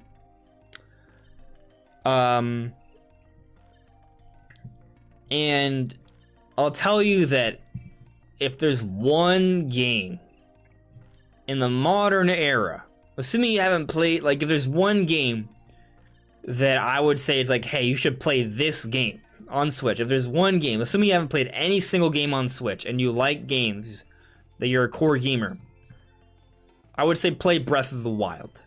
Like, as a modern thing, as a modern game, I think you gotta play Breath of the Wild. But do I like going back to Breath of the Wild a lot? Yeah, I do, but I haven't started from beginning to end for a second time. I haven't done it. Like, whenever I play, I've restarted it a few times, and, you know, I have different files. Like, I have one file which is like a speedrun file. I'm not saying I'm much of a speedrunner, but like, when you like, basically I just have it where you just can refight the, you know, you go into the castle immediately instead of doing the entire game where you just go straight to the castle, get a few weapons, and you try to take on the incredibly hard challenge of fighting all the scourges of the blights of Ganon and the Calamity Ganon and then Calamity Ganon with like no armor and no weapons at like 3 hearts. Like that's really hard. So I have that. You know, I've put in like at least 400 hours into the game if I consider my different accounts at least. So I play the game a lot. And I am debating like kind of like going back from beginning to end. Maybe I'll actually do it this time since it's been a few years. Because right now I'm actually replaying through Ocarina of Time, and what I feel like doing is just I just kind of want to play through the beginning and to end of Breath of the Wild now. So I may do that. But I guess yeah, it's tough. Like I wish I could give you like a clear cut answer, right? What I can tell you, you know, is that I've always find myself thinking of Breath of the Wild first. I just also am hesitant to call it the best game of all time to me. But, you know, like, do I think it's the most polished open world experience to date?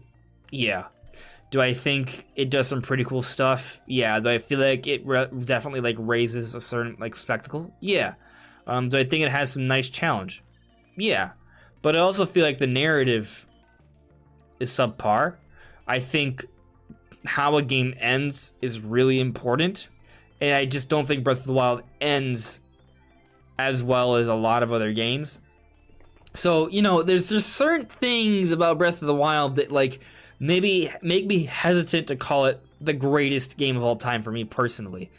But at the same time, in a way it kind of is. Like it's tough. I guess I'm tough with it's tough for me to label things, you know. But maybe, you know, once I do my top 10 games on Switch list for this year, maybe I'll get a more clear head on that. But you know, the implication here is is that my favorite game of all time is on Switch, right? Like there's other games, other systems. Ocarina of Time was the most impactful, but do I have the same feeling of since then? No. When I play Ocarina of Time, it's fun, but I don't feel like it's the greatest game ever whenever we play it. It's just fun. It's just tough putting labels on things, you know? Like, I'm having such a good time with Metroid Dread. I'm not saying it's the greatest game of all time, but I think it's maybe best game of the year, right? Monster Hunter Rise is pretty damn good. But these are just games for this year, right? There's a lot of recency bias there. Yeah. Metroid Prime, you know, was also one of my favorite games ever, as is Resident Evil 4. But when I go back to them, I love them. But, you know, they show their age to some extent. I don't really feel like either of them deserves to be considered the greatest game of all time either. But for their times, when I think about when they came out, the impact they had at that time, they were really good. Like, one of the best. Like, I would say Ocarina of Time, for its time, pun intended, is the greatest game of all time. Breath of the Wild is really close. Metroid Prime is really close. Resident Evil 4 is really close.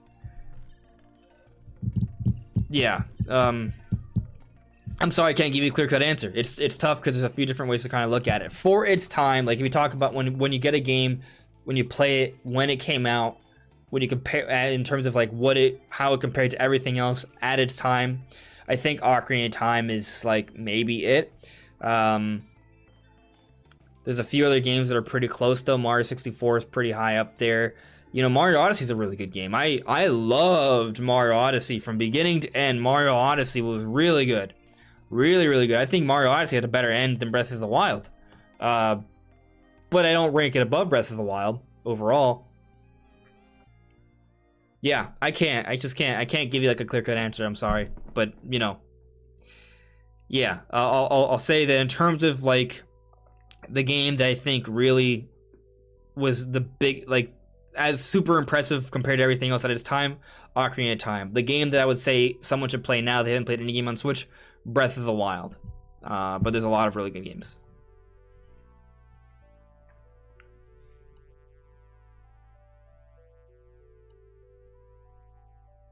The Shock Kelkar. Are these sales physical only? I don't think they are. I think these sales are all includes everything. Does it mention that here? No, I think this is total sales. Yeah. I'm pretty sure at least.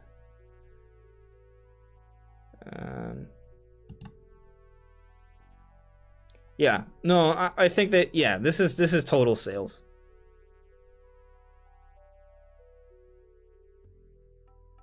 Yeah, it does say software units include the downloadable versions. Yeah. Yep. So let's Birdman Senpai, I swear if Dread can't beat Among Us, man, I don't know what I'll do. I think Dread's gonna hit 3 million. Charles Trudeau, at the same time, if you hate open world, you will not like it. I know two of my friends who find it too repetitive. Breath of the Wild, you talking about?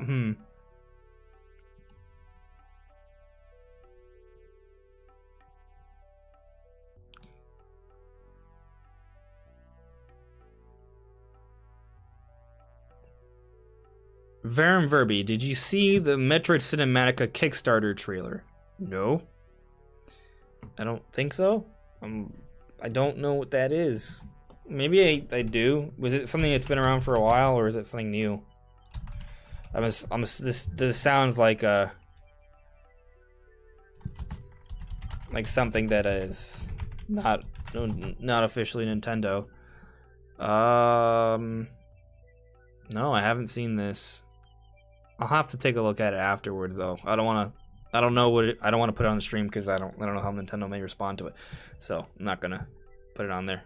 Yeah, but I'll take a look at it. I have here on a tab, so I'll take a look at it. But let's go over some of the more advanced stuff that Nintendo showed off for their quarterly results, because there's some interesting things to sort of take away from here. So, I'm not gonna read every little thing, but I'm gonna kind of go, just some points to kind of go over.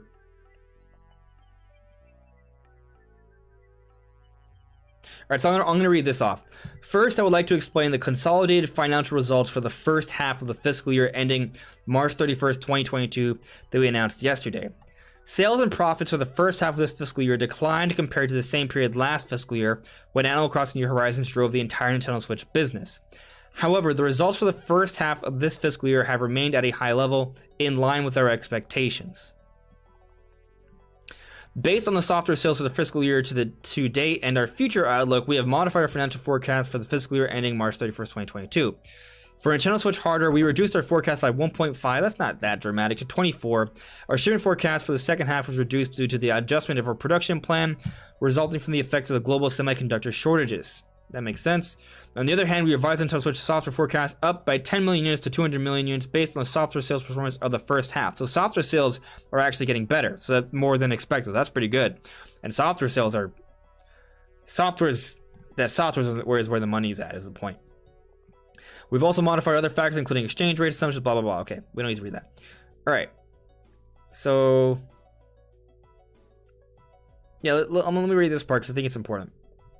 I would like to explain further about the sales performance for the Nintendo Switch family system for the first half and our outlook for the full fiscal year.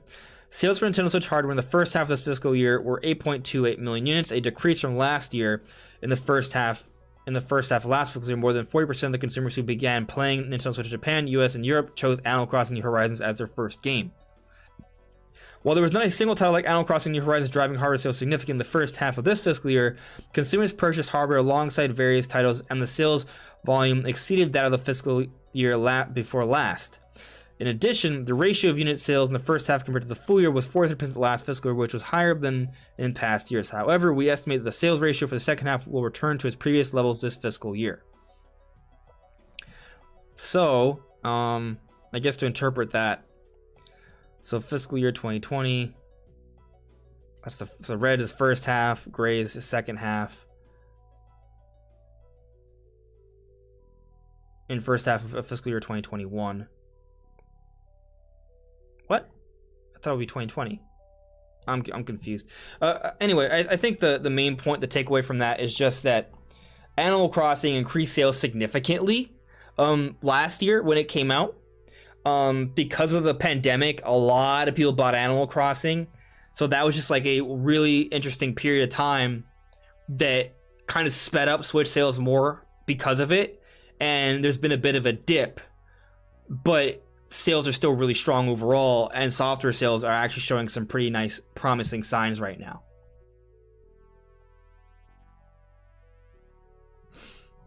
So moving on here. So annual playing users. Annual playing users are those who play their Nintendo Switch at least once per year. Alright, so yeah, that was just the first month of Switch. Then the next year, 16, 36, 57, 87. That was how many people play at least once in a year. That's pretty good. So far, we're at 79, but that's just for the first half, right? So once the second half comes around, I mean, this number may exceed 87. That's pretty good. Yeah, that's pretty good. I mean, it's almost everyone, really. Like, this is a few months ago. That's pretty good. That shows that people are still actively using their Switch. Now, this is a really interesting graph. Let me see if I can kind of make this a little bit bigger so you guys can see it more clearly. So this shows the age distribution here. Now, I think is if I'm not mistaken, like the games here just show games, like they're not based off the numbers here. Like it's not like 55-year-olds play more Animal Crossing and 5-year-olds play Breath of the Wild. No, I think they're just there. If I'm wrong, I'm sorry.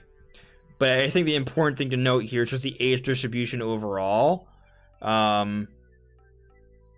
There are more people playing there are more young adults between like 18 years old and like, you know, it starts to dip after 35, or I mean, it really dips at 30, right? But so like this, basically young adults, right, are the people who play Switch games. There's more, even in people in their 30s and 40s, there are more people playing than people who are in here. Yeah, so there's less people between 0 and 15 playing than people between 30 and 45, which is very fascinating, right? Like, it goes to show you that Nintendo is not really for kids necessarily. There are more adults playing Nintendo than kids, a lot more.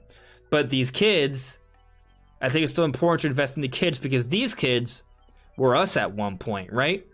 So you continually build on this. So what I think will happen, right, is that let's say 10 years from now, we look at another graphic like this. Over here, this is going to be up. It's going to be comparable to this. And this may stay around the same. But basically, just this part of the bar is going to get bigger as Nintendo continues to sort of, it brings in younger people, and a lot of them stay Nintendo fans all throughout. And, you know, this is where it's probably going to be mostly lit. But as long as Nintendo maintains what they're doing, I think they're going to kind of maintain most of their fan base even into later years. Yeah, I see that. So another thing to point out, we talked about earlier, we don't know how well OLED is selling yet exactly, right? But Nintendo is seeking a 6th year of growth with the debut of the Nintendo Switch OLED. So in case there's some confusion, okay, when they say seeking a 6th year of growth, what that means is that on the 6th year of the Switch, right now we're in the 5th year. We haven't hit the 5-year anniversary yet, which will be March, but we are in its 5th year. We haven't completed the 5th year, so it hasn't been 5 years, but we are in the 5th year. So once March 2022 comes around, we will then be entering the 6th year. So when Nintendo's talking about OLED, they're talking about OLED really being something to help propel sales going into the next fiscal year. And I think that actually implies that they do not plan on phasing out Switch OLED next year. I think that also implies that OLED is going to be their big deal system moving forward. This is going to become the main device for Switch. I think the base Switch is going to get phased out, and you're going to buy this instead if you buy a new Switch. And then they'll keep Switch Lite around. They may change out the screen for an OLED version at some point, but that's what's going to happen. And I think that also suggests that next year, the people who are hoping for a Switch Pro to come out next year, I think that's a mistake. I mean, I still think that's wrong. And I think this supports that thinking even more so. This is Nintendo's new system. They're not going to have another revision next year. That goes against their entire pattern. It goes against the pattern from the 3DS era, even though people like to bring up the 3DS as a reason why Switch Pro makes sense because there were so many revisions. But if you look at the dates between those revisions, they were always over a year. They're not going to do a more expensive model in Switch OLED in less than a year. Again, when in this era they've been more spaced out, and now here we're seeing Nintendo talking about how they want Switch OLED to be the big driver for sales and growth in their 6th year, which is next fiscal year. So just something to consider. Let's see, is there anything else interesting in terms of graphics here? They're just talking about the value of the 3 different play modes. We know that. I'm just kind of scrolling through. They're talking about how now they're evolving from not just one system per family, but multiple systems per family. But now they've gone to the multiple systems per family point, but now they want to get to one Switch per person. And by the end of the generation, maybe they're going to be like, well, each person should have different Switches based off how they feel. The idea is just to get more Switches in there. Ooh, this is interesting. Robust lineup of evergreen titles. This is going to be interesting because I think they show a graph. This is what I wanted to look at here. All right, so this shows game sales between April and September 2021. Okay, now what's fascinating about this is that this shows how well games are selling currently. Okay, and now I was talking about how I think Breath of the Wild can overtake Smash Brothers. What you'll note is in the same sales period this year, they're both at the same 1.7.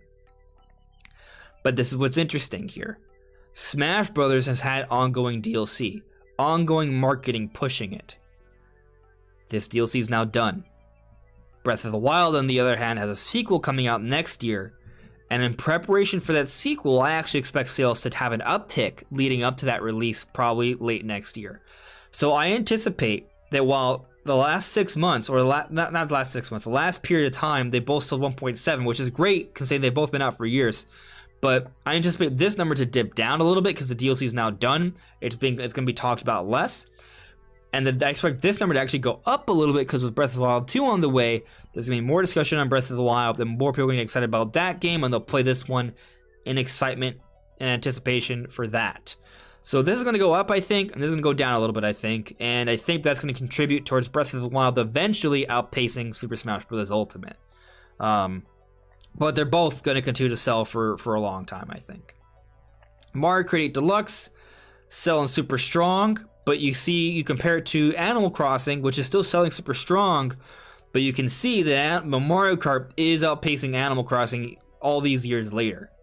So that's great, okay? You look at Splatoon 2 and Luigi's Mansion 3. They've been out for a while, but they're still selling, for just a 1 quarter or so. That's pretty good. I mean, actually, April to September, that's 1, 2, that's like 6 months, right? Like, am I being dumb here? That's a big period of time. But still, they're still selling relatively well. I actually am not excited about this because I don't know. I like Super Mario Bros. U. It's Super Mario Brothers U Deluxe, which is such a mouthful, but it's still selling pretty well. It's a 2D Mario. 3D plus Bowser's Fury, 2.4 million. That's great, but that game also came out this year. Like, that's a Mario game. It's still selling well, but like I guess my point here with this is that it came out this year. Came out this February, right? Am I mistaken? No, I'm not. Yeah, came out this February. So this past February. So like it's still a pretty recent game. It should still be selling pretty well. It's not going to catch up to Mario Odyssey. Is the main point. Mario Party has been out for a while. This is still selling really well. Pokemon Sword and Shield's been out for a couple of years. This is still selling really well. Ring Fit Adventure is actually, that's still putting numbers, right? And this is an interesting, unique experience that people want to exercise on the Switch and play a game at the same time. That's still selling really well. I think the biggest point, though, is these are selling about the same, but looking forward, because the DLC is done and because Breath of the Wild 2 is on the way, I think this is actually going to trend upwards. This is going to trend a little downwards.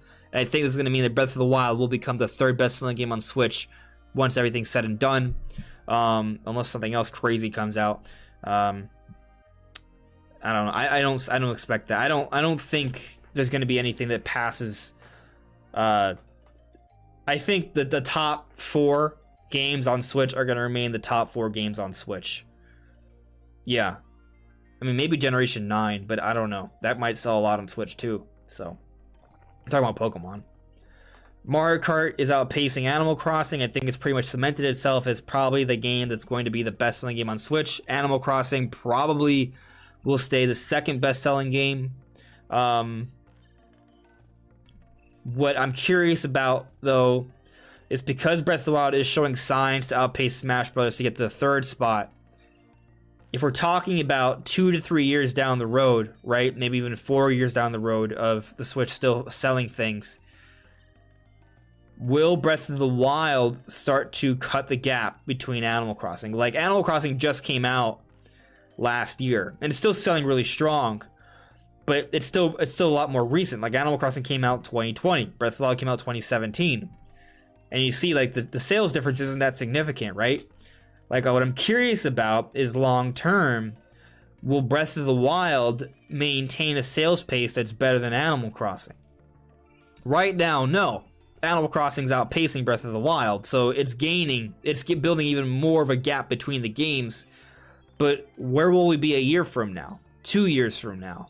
Will Breath of the Wild still be selling, and will it start to cut that gap? I think it might, but at the same time, the gap is going to be so large that even if Breath of the Wild starts to outpace Animal Crossing, I think it will be too little too late once, you know, things slow down and we move on to Switch 2 entirely, and the Switch is just discontinued. I think Animal Crossing probably will be the second best-selling game, and it will not be topped besides Mario Kart.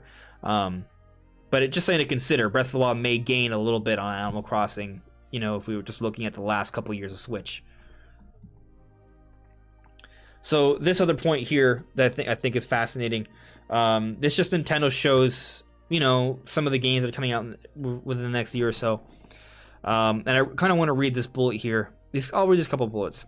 As Nintendo Switch heads into its 6th year, we'll continue to release new titles on an ongoing basis. A string of titles is set for release.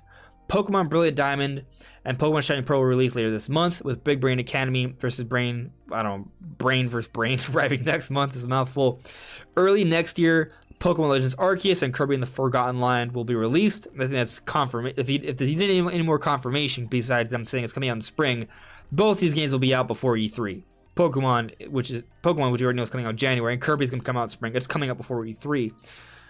With Splatoon 3, Bayonetta 3, and Secret Legend Breath of the Wild also set for release during 2022. They're not saying that these 3 games are coming out in the second half specifically. So in theory, Bayonetta 3, Splatoon 3, Breath of the Wild 2 could all come out before E3.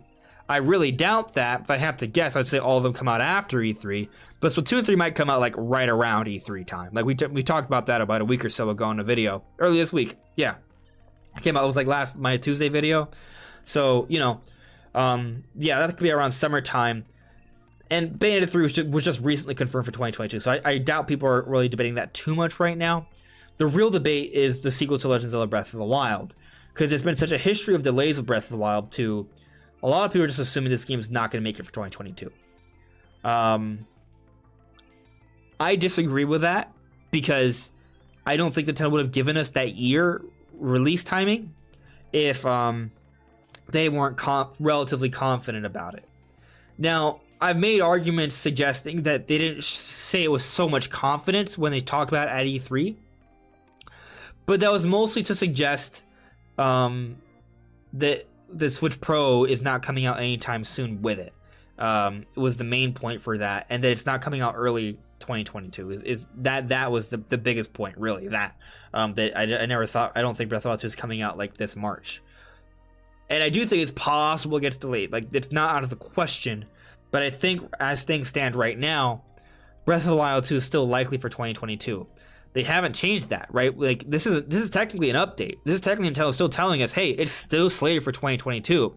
So they said it was 2022 back at E3, and months later, they're still saying it's set for 2022. So I think it actually increases the chances of that date holding, is the main takeaway here. So for those concerned, have a little bit more hope is what I think. I think Breath of the Wild 2 is likely still going to be a 2022 game. I may have an update video on this later this week. We'll see. But I mean, I've had multiple updates on videos on this, but yeah, I think probably yes, it will still maintain that release timing.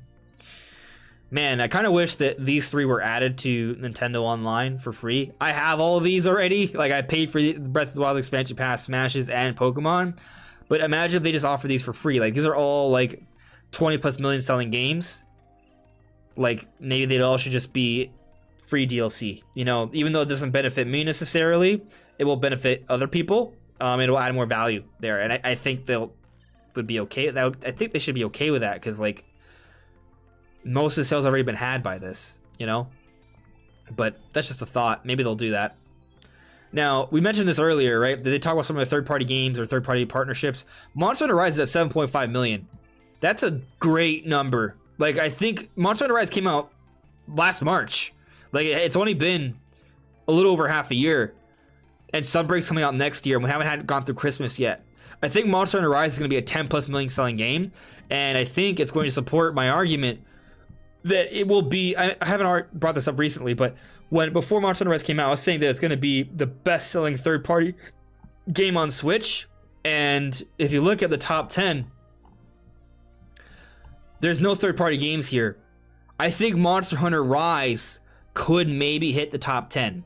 Like, it's going to be tough because it looks like Ring Fit Adventure has, I don't know. Okay, maybe not. Like, it might hit it for a little bit, you know, but I think it'll be past. But either way, I am thinking that Monster Hunter Rise is going to be the best-selling game on Switch for third-party games. The best-selling third-party game once we get to the end of the generation. That's what I'm kind of thinking. Not kind of, like, I'm pretty committed to the idea, really. Record high numbers in sales participating companies and titles. Record high numbers in sales participating companies and titles. Fiscal year sales of Nintendo Switch software. Ooh. Software publishers, I think, is the fancy wording for third parties, if I'm not mistaken. Guys in chat, let me know if I'm wrong. Really? Wow.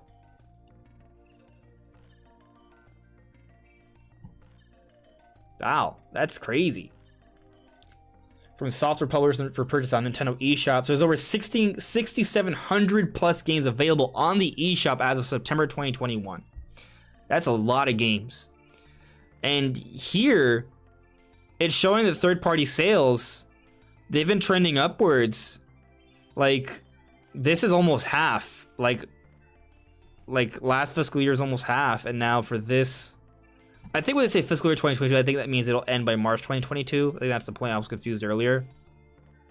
And right now, third parties have done better. I think that you could argue, well, Nintendo hasn't had too many big games come out this year. And you could say really the biggest games come out this year is Monster Hunter Rise. So that definitely contributes there, but that's just 7.5. Like, there's other things going on here. There's just a lot of games on Switch that people want to play. Interesting. You know, I think if Nintendo had bigger, I think once Christmas goes around that this will be more closer to half, but that's still crazy that it's like that. It just goes to show that, yeah, third parties do sell on Nintendo. So that whole argument that third parties don't sell on Nintendo from years ago, yeah, that's not the case anymore. So suck it. All right, I'm gonna skip through all. Well, I don't know. Maybe I should skip through it, but let me actually take a quick break. By break, I mean just come back to you guys, see how you guys are doing, because I know I've been just sort of talking about this for a bit. Let's see here. Oh, I see. While I was away from the chat, I saw. I see. I got a super chat here. Thank you. Pain Fat Purple, thank you very much for the super chat. So was 2020 the peak year?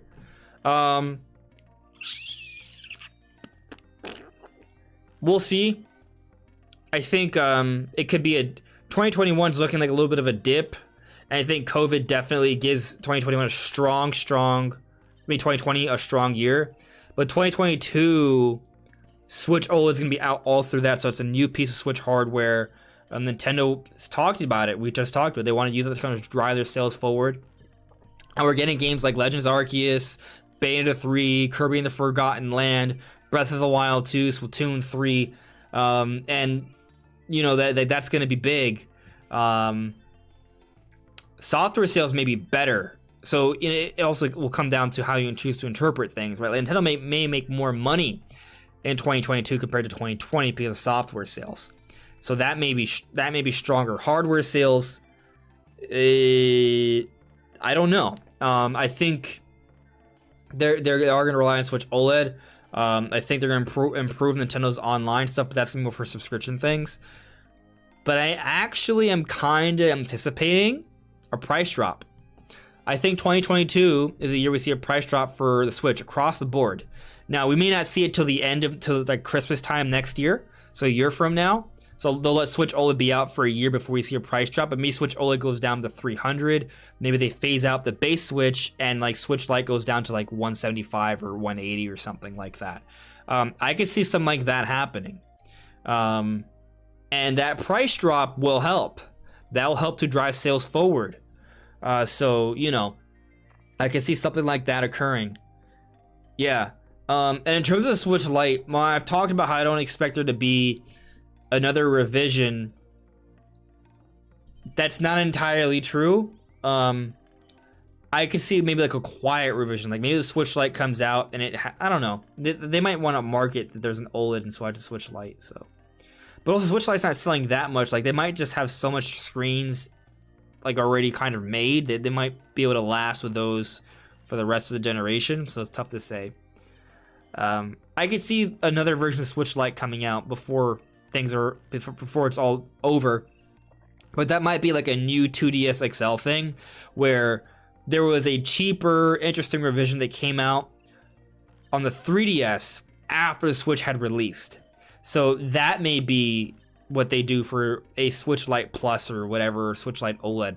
They may do something like that a couple of years from now, even though Switch 2 may come out around the same time. I could see something like that occurring.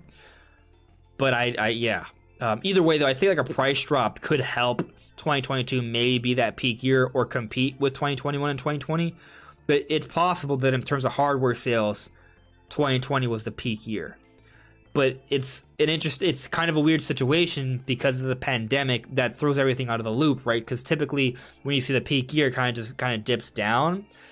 I think the peak year might have it threw the pattern out of whack a little bit, right? The Switch may have similar sales. I feel like 2022 is gonna be better than 2021 is my main point. Also, we don't know how well hardware how well Christmas is gonna help sales for this period of time, but and then there's also still semiconductor shortage issues. Still, I think 2022 is gonna be pretty strong. But yes, to answer your question, 2020 seems like a decent chance to be a peak year in terms of hardware sales. But software, I think 2022 might be it. Let's see here.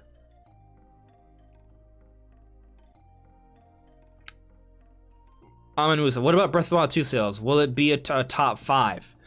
No, I don't think so. I don't know, right? Let's see, top 5. We got Mario Kart, Animal Crossing, Breath of the Wild, Smash, Pokemon.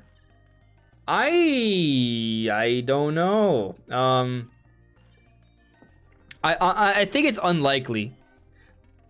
I think it's unlikely just on Switch. Like I can see Breath of the Wild 2 coming out holiday next year, and maybe like a 4K Game of the Year edition coming out for Switch 2 a year later or so or something, or like a 4K update, and then make a 2 sell on Switch 2. I love the idea of Breath of the Wild 2 sounding even better than Breath of the Wild 1. But it's just... Breath of the Wild launched with a Switch. So it's just kind of like, you know, it's representative of like modern Zelda. Breath of the Wild 2 might be just it's gonna be looked at as more of modern Zelda, open air Zelda, and that's gonna be great. It's gonna sell well, but can it get to the top 5? I think there's a chance. Yeah, I think there's a chance, but with it being, I think we're in the second half of Switch's life cycle. So there's less time for it. But again, if it has legs on Switch 2, that helps. And I also haven't pointed out with Wii U, if we look at Wii U sales, Breath of the Wild is already sold better than Smash Ultimate, I think, right? So let me double check that. Actually, I don't want to talk about my butt. Breath of the Wild is not even in the top 10 for Wii U sales. Interesting. Let me see. Breath of the Wild Wii U sales.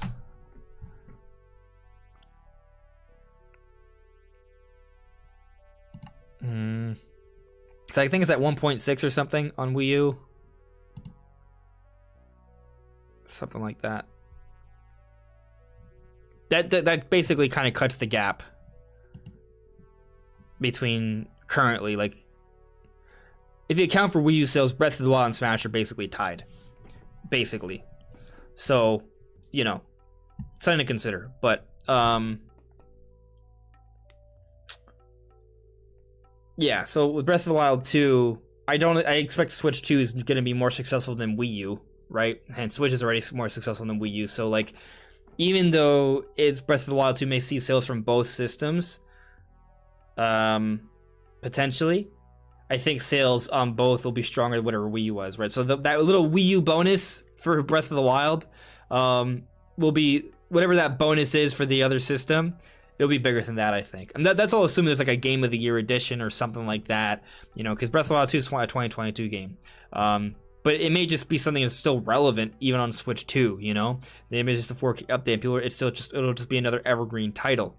So, I don't even know if Nintendo will consider it. It's just gonna be weird because they'll count, Switch 2 sales, right? So then it won't be like top 20 or top 5 for Switch sales. I think more likely no, though. Like, just to fully answer your question, I think more likely it doesn't hit top 5. But I do think that Breath of the Wild 2 has a chance to hit 20 million. Which doesn't guarantee top 5, by the way, because Mario Odyssey is at 21.95 million, and it's only the 6th best-selling Switch game. So, just something to consider.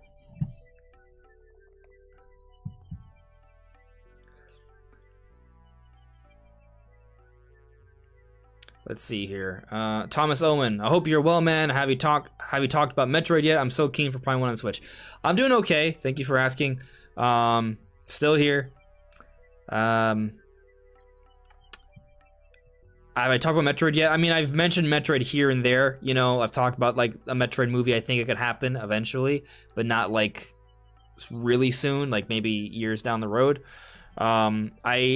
I am keen on Prime 1 for Switch as well. I do believe that rumor. I think a remake's coming next year. I think it's all a part of Nintendo's plan to kind of push the Metroid brand. There's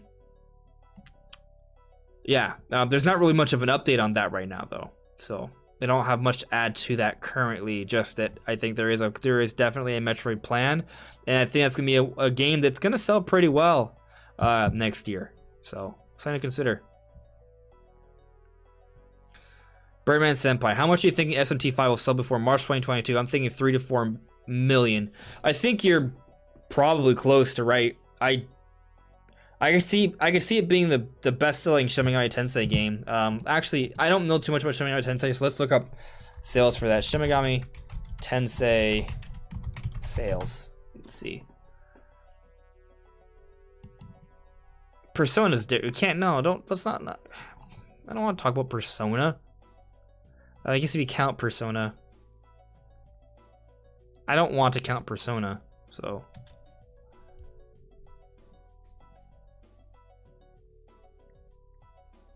I think Shin Megami Tensei is gonna sell pretty well. 3 to 4. It's not gonna outpace Monster Hunter Rise, I'll tell you that. I don't know though. I just don't have a good read on it. But maybe 3. 2 to 3. It could be more. I just don't have a good read on it, so I don't want to, like, I don't know.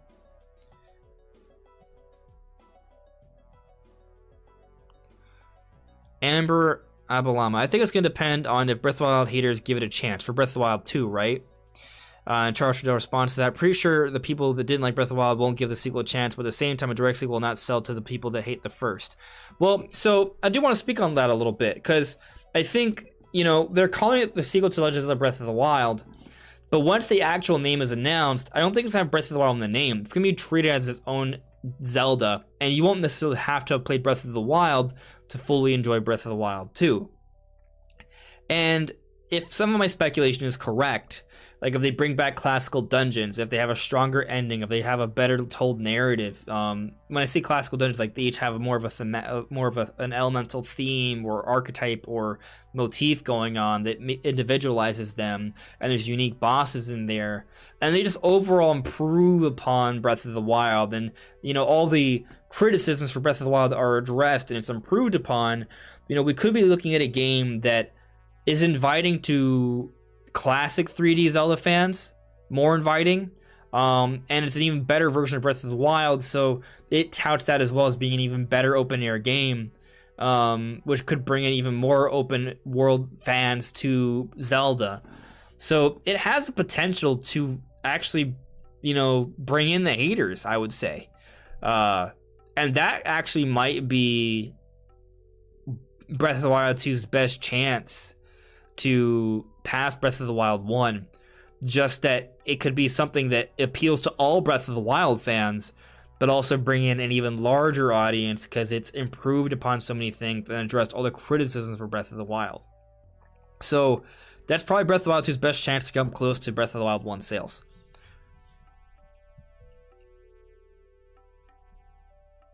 Nintendo Reconnect. Do you think Nintendo will ever make a new 2D Zelda in this generation? Ooh, that's a great question.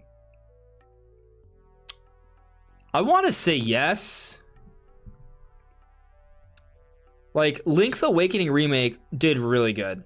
It sold 5.5 million. That's a remake, and it's not even like that long, right? Like, it's good, but like, I think, imagine if they were to, it's based off a Game Boy game is the point, that's a simpler game.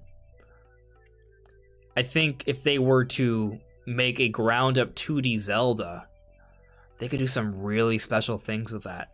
So I think once Breath of the Wild 2 comes out, I could see it, really. I mean, I don't know what they're doing in the background. They gotta be working on something else Zelda. And they're not gonna just do 3D Zelda. Man, it'd be really cool. I don't think they're going to remake another 2D Zelda before they make a brand new 2D Zelda. But also, you could argue that maybe Nintendo is a little unsure of what to do next for 2D Zelda, because we got Link's Awakening remake, and before that was Link Between Worlds, which is a new 2D Zelda, but people argue is like somewhat of a successor or sequel or pseudo remake of A Link to the Past. I feel like they could definitely come up with ideas. I would love that. Maybe what they should do is just not have a game set in Hyrule for a 2D Zelda. I think that'd be a good idea. Actually, I think they should go away from Hyrule for a while. If they have Breath of the Wild 1 and 2 both set in Hyrule, I think after Breath of the Wild 2, just go to an entirely different realm. Yeah. Or it doesn't have to be a different location, but they gotta do something crazy that changes things dramatically, And they'll do that. But yes, I think 2D Zelda could happen on Switch. They have a Zelda game every year, so something will come after. In 2023, I think there's going to be something Zelda, is the main point. What will that Zelda be? Could be that. Could be 2D Zelda. Because we already got our spinoff. Unless we get another spinoff. And I've talked about how maybe the Monosoft has been working on a Zelda spinoff, which would be really cool, but it wouldn't be a 2D Zelda. So I don't know. Although, even if it doesn't come out in 2023, like, I think there's going to be some cross-gen releases. So 2D Zelda could still come 2024, right? So, maybe even 2025. So there's a few years left, really, is the point. So, like, yes, the answer is yes. I do think we're going to get 2D Zelda before the Switch is completely phased out.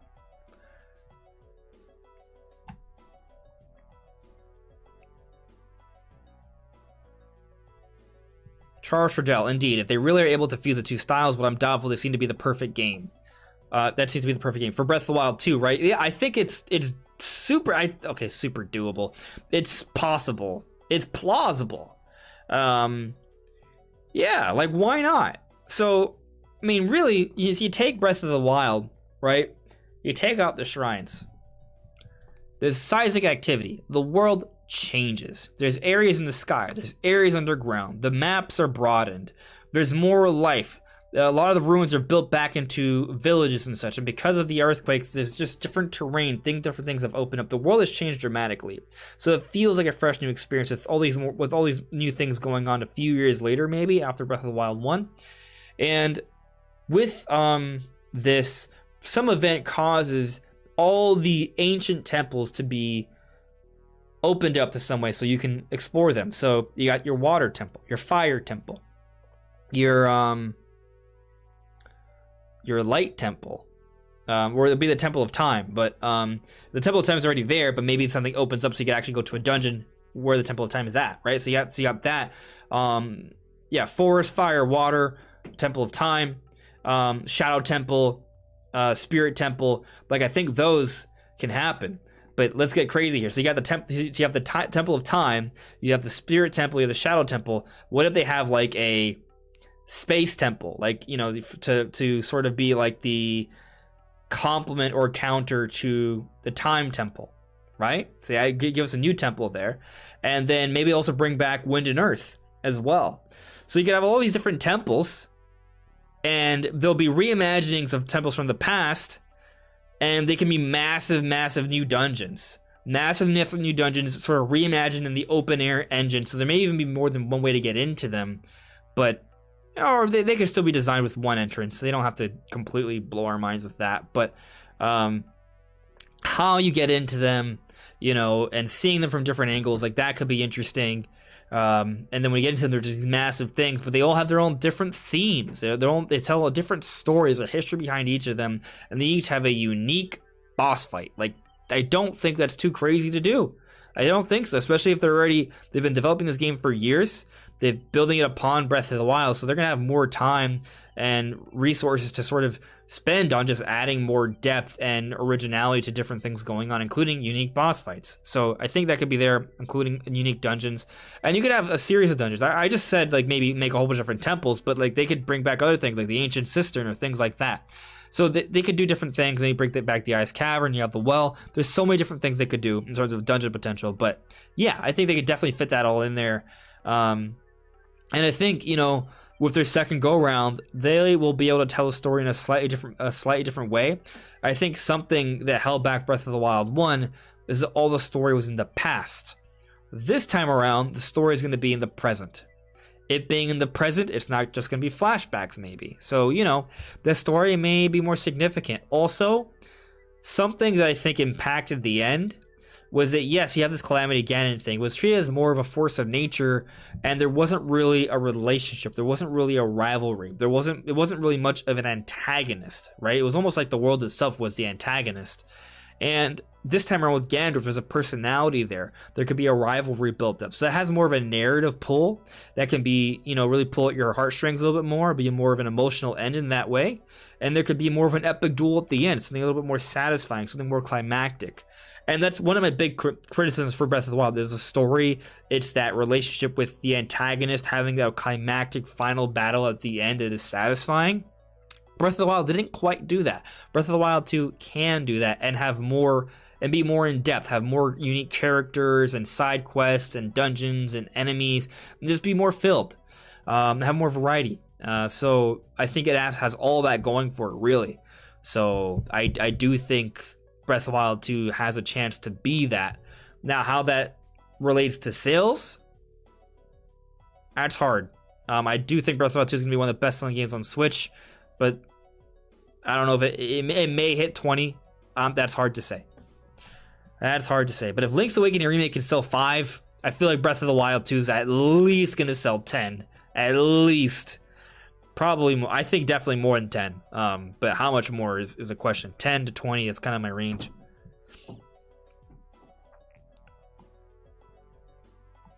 Let's see here.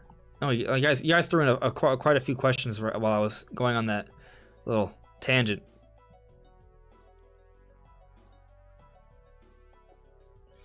D. Fox, Nintendo needs to improve Nintendo Switch's online N64 emulation before they add more games. And maybe they're working on that, right? They do talk about, I don't have to go back to it, I don't think, but they do talk about how they're putting a lot more money into game development now because of all these strong sales. Nintendo's a ridiculous amount of money right now.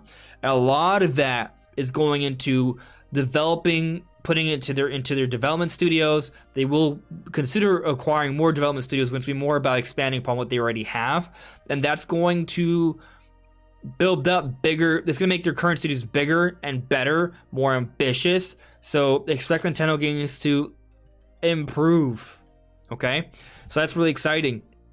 But they also talked about how they're going to continue to invest into movies and theme parks and other expansions, but also how they're going to continue to improve upon their online infrastructure and their Nintendo account system. So they are using all this extra money. They do plan on using all this money they've been making to improve on all these things, put it into the business. It's a really strong business model, something that Amazon does. Like they make all this new money, just throw it into the company, continue building. I think Nintendo's it seems like Nintendo's gonna do something similar, and I do think they're gonna be improving upon that. Now, are they improve in the way we want? I don't know. I do hope that Nintendo goes back and fixes the emulation. I think there's a chance that they just let this blow over and they just add games. They just add games and hope we forget about it. Like, I think there's a chance they do that because they've done stuff like that before. But come on, there are some things I do think there are some things that need to be patched. You should be able to do time trials in Mario Kart. You should be able to do that. I really feel like the Ocarina of Time emulation could be better. I'm playing through the game. I'm enjoying the game. Most of the time, I'm not noticing issues, but there are some things. There are some things that are noticeable. Absolutely. So, you know, I feel like that should be fixed. I really do. I just don't know how, you know, if it's.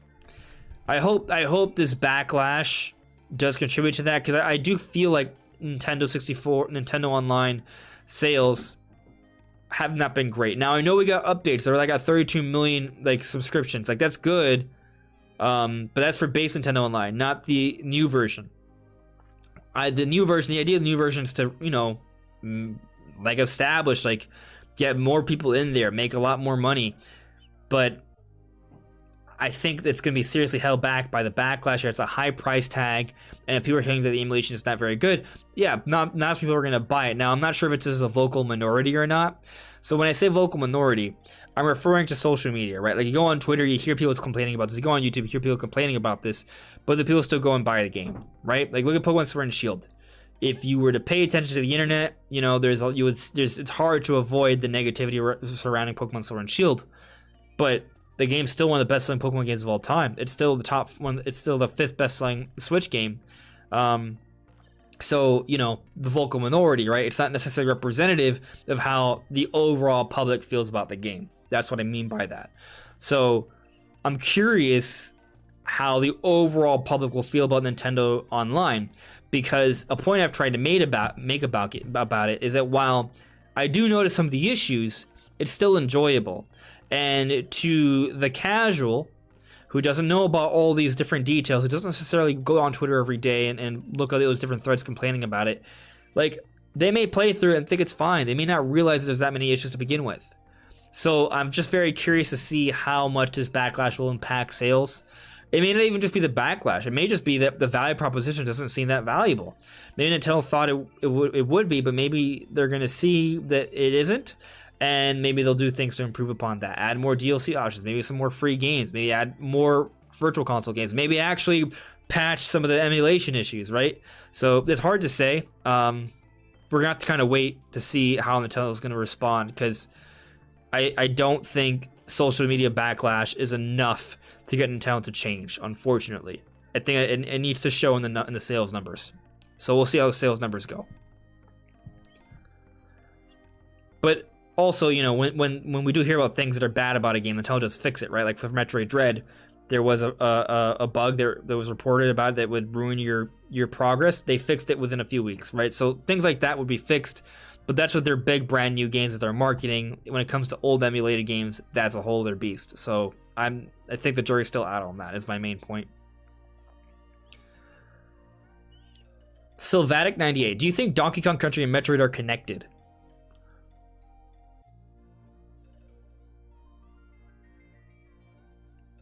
My brain is trying to make a connection. No.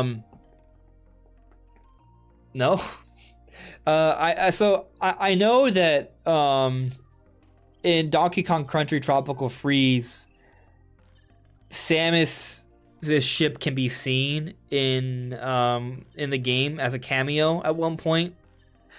I don't think that's meant to suggest that the worlds are similar or they're in the same universe, although you can choose to believe that. But I don't think. I mean, you could say that, like that. There you go. But the main reason behind that is that Retro Studios has worked on both Metroid and Donkey Kong, so it's just kind of a cameo there. But if you look at it in that way, you can maybe argue, oh well, you know, the planet that Donkey Kong is on is a planet in the Metroid universe. Sure. I mean, you can make an argument that all the Nintendo franchises are in the same universe, right? You really could. So, you know, maybe they're connected, but I don't think it goes much deeper than that. I'd love to be wrong, but, you know, there's that. Now, you know, if Nintendo ever decides to make like an expanded Smash movie that includes different franchises, then they may show more connections in that way. So they could create a canon to some extent that's like that. But yeah, that's pretty much it. You can argue that Donkey Kong Country is in the same universe as Metroid, but Samus isn't going out hunting on a Donkey Kong planet, really. Maybe some observation and surveying. Computer robots. Can I ask you a question? As much as I love Pyra and Mythra in Smash, was Xenoblade 2 fans requested Rex and Pyra in Smash, why didn't they also include Mythra as a part of that request as well? I don't really agree with her not being part of the request. Now, but let me address that, because I know what you're alluding to, because I myself you could accuse me of this. Like, whenever I would talk about Rex and Pyra and Smash Brothers, I would say Rex and Pyra. I wouldn't say Rex, Pyra, and Mythra. The reason why isn't because I didn't want Mythra. And it wasn't even because I didn't think Mythra wouldn't be included. It was because it's easier to say Rex and Pyra than it is to say Rex, Pyra, and Mythra. Pyra, you start the game with. Mythra's introduced hours and hours into the game. And she is a counterpart to Pyra, don't get me wrong. But she's not the first character you play as. She is a main character, but you play as Pyra first, right? You start Xenoblade Chronicles 2 as Rex and Pyra. They are the pair you start the game with that you're playing for the first few hours as the main characters. And that's pretty much it. So, you know, I think if they're going to be introduced, the first two you're going to see are going to be Rex and Pyra. And when we look at the Smash reveal, what do we see? Rex and Pyra. Now, as a full playable character, later in the trailer show Pyra and Mythra, right? And Rex is actually excluded as a playable character, but he is still part of their introduction. He is in their taunts. He is in their winning screens. So he's definitely involved with that heavily. And there was a recent column from Sakurai where he talked about initially Rex was planned, but they had to make some design choices because it was not really feasible to get Rex and Pyra, which would be interchangeable with Mythra, in the game as like kind of like ice climbers, right? Like they weren't able to do that, so the game would be able to run appropriately. So they had to make a design choice and put Rex in the way he did, and then have Pyra and Mythra just be interchangeable. But I think that was the right choice from a design perspective when you consider the limitations of the Switch. But anyway, yeah, it's not that Mythra was never wanted. Whenever I talk about Rex and Pyra, in the back of my mind, it was always like, yeah, Rex and Pyra, but yes, also Mythra will be a part of that too. Like somehow Mythra will be included. It's just, if I make a video, I'm not, you know, sometimes you have to kind of consider like how much you put in terms of like text and things like that. And so, you know, you're just going to list off the first two characters, which would be Rex and Pyra. And that's pretty much it.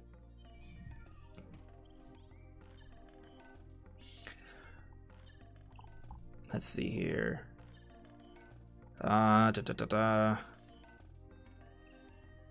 Charles Trudeau. Phil did say Nintendo was a jewel of the industry, and if Breath of the Wild 2 is as good as we think it can, it does merit the term jewel. I do think. Hey, look, I love thinking about the potential for Breath of the Wild 2. I think it has the potential to be the greatest game of all time. One of you guys asked me earlier, what's my favorite game of all time?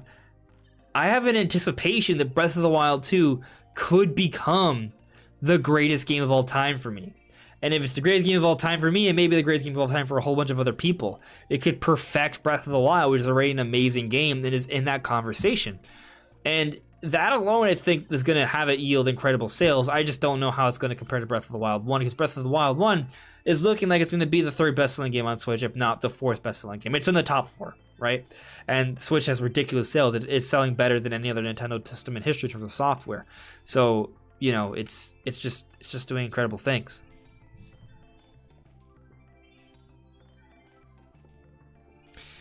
So moving on here. Thank you for modding, Birdman. Ronnie Fazio. I'm still surprised that the mysterious Murasame Castle hasn't been added to the NES app yet. It was on the 3DS eShop. I just love to see Takamaru get a new game in general. Yeah, I mean, that's an old Nintendo franchise that they could bring back and that'd be epic.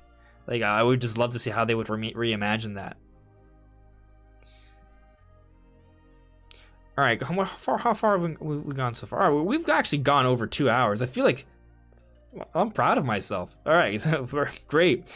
I will be bringing the stream to an end soon, yo, guys. So if you guys have any final questions or things you want me to talk about, put it in here now. And that'll be it.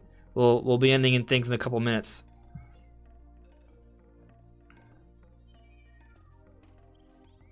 Let's see here.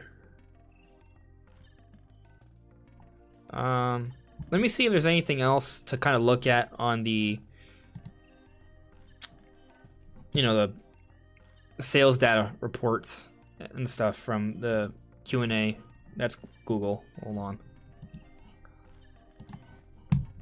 All right, so here we just hear Nintendo talking about expanding the number of people who have access to Nintendo IP. You got theme parks, you got movies, merchandising, mobile, you know, and all of this is meant to bring in more sales to Nintendo. And something interesting here, I just want to point out, like, there's an implication of all this. So look at the characters here. You got Animal Crossing, which has mobile games, right?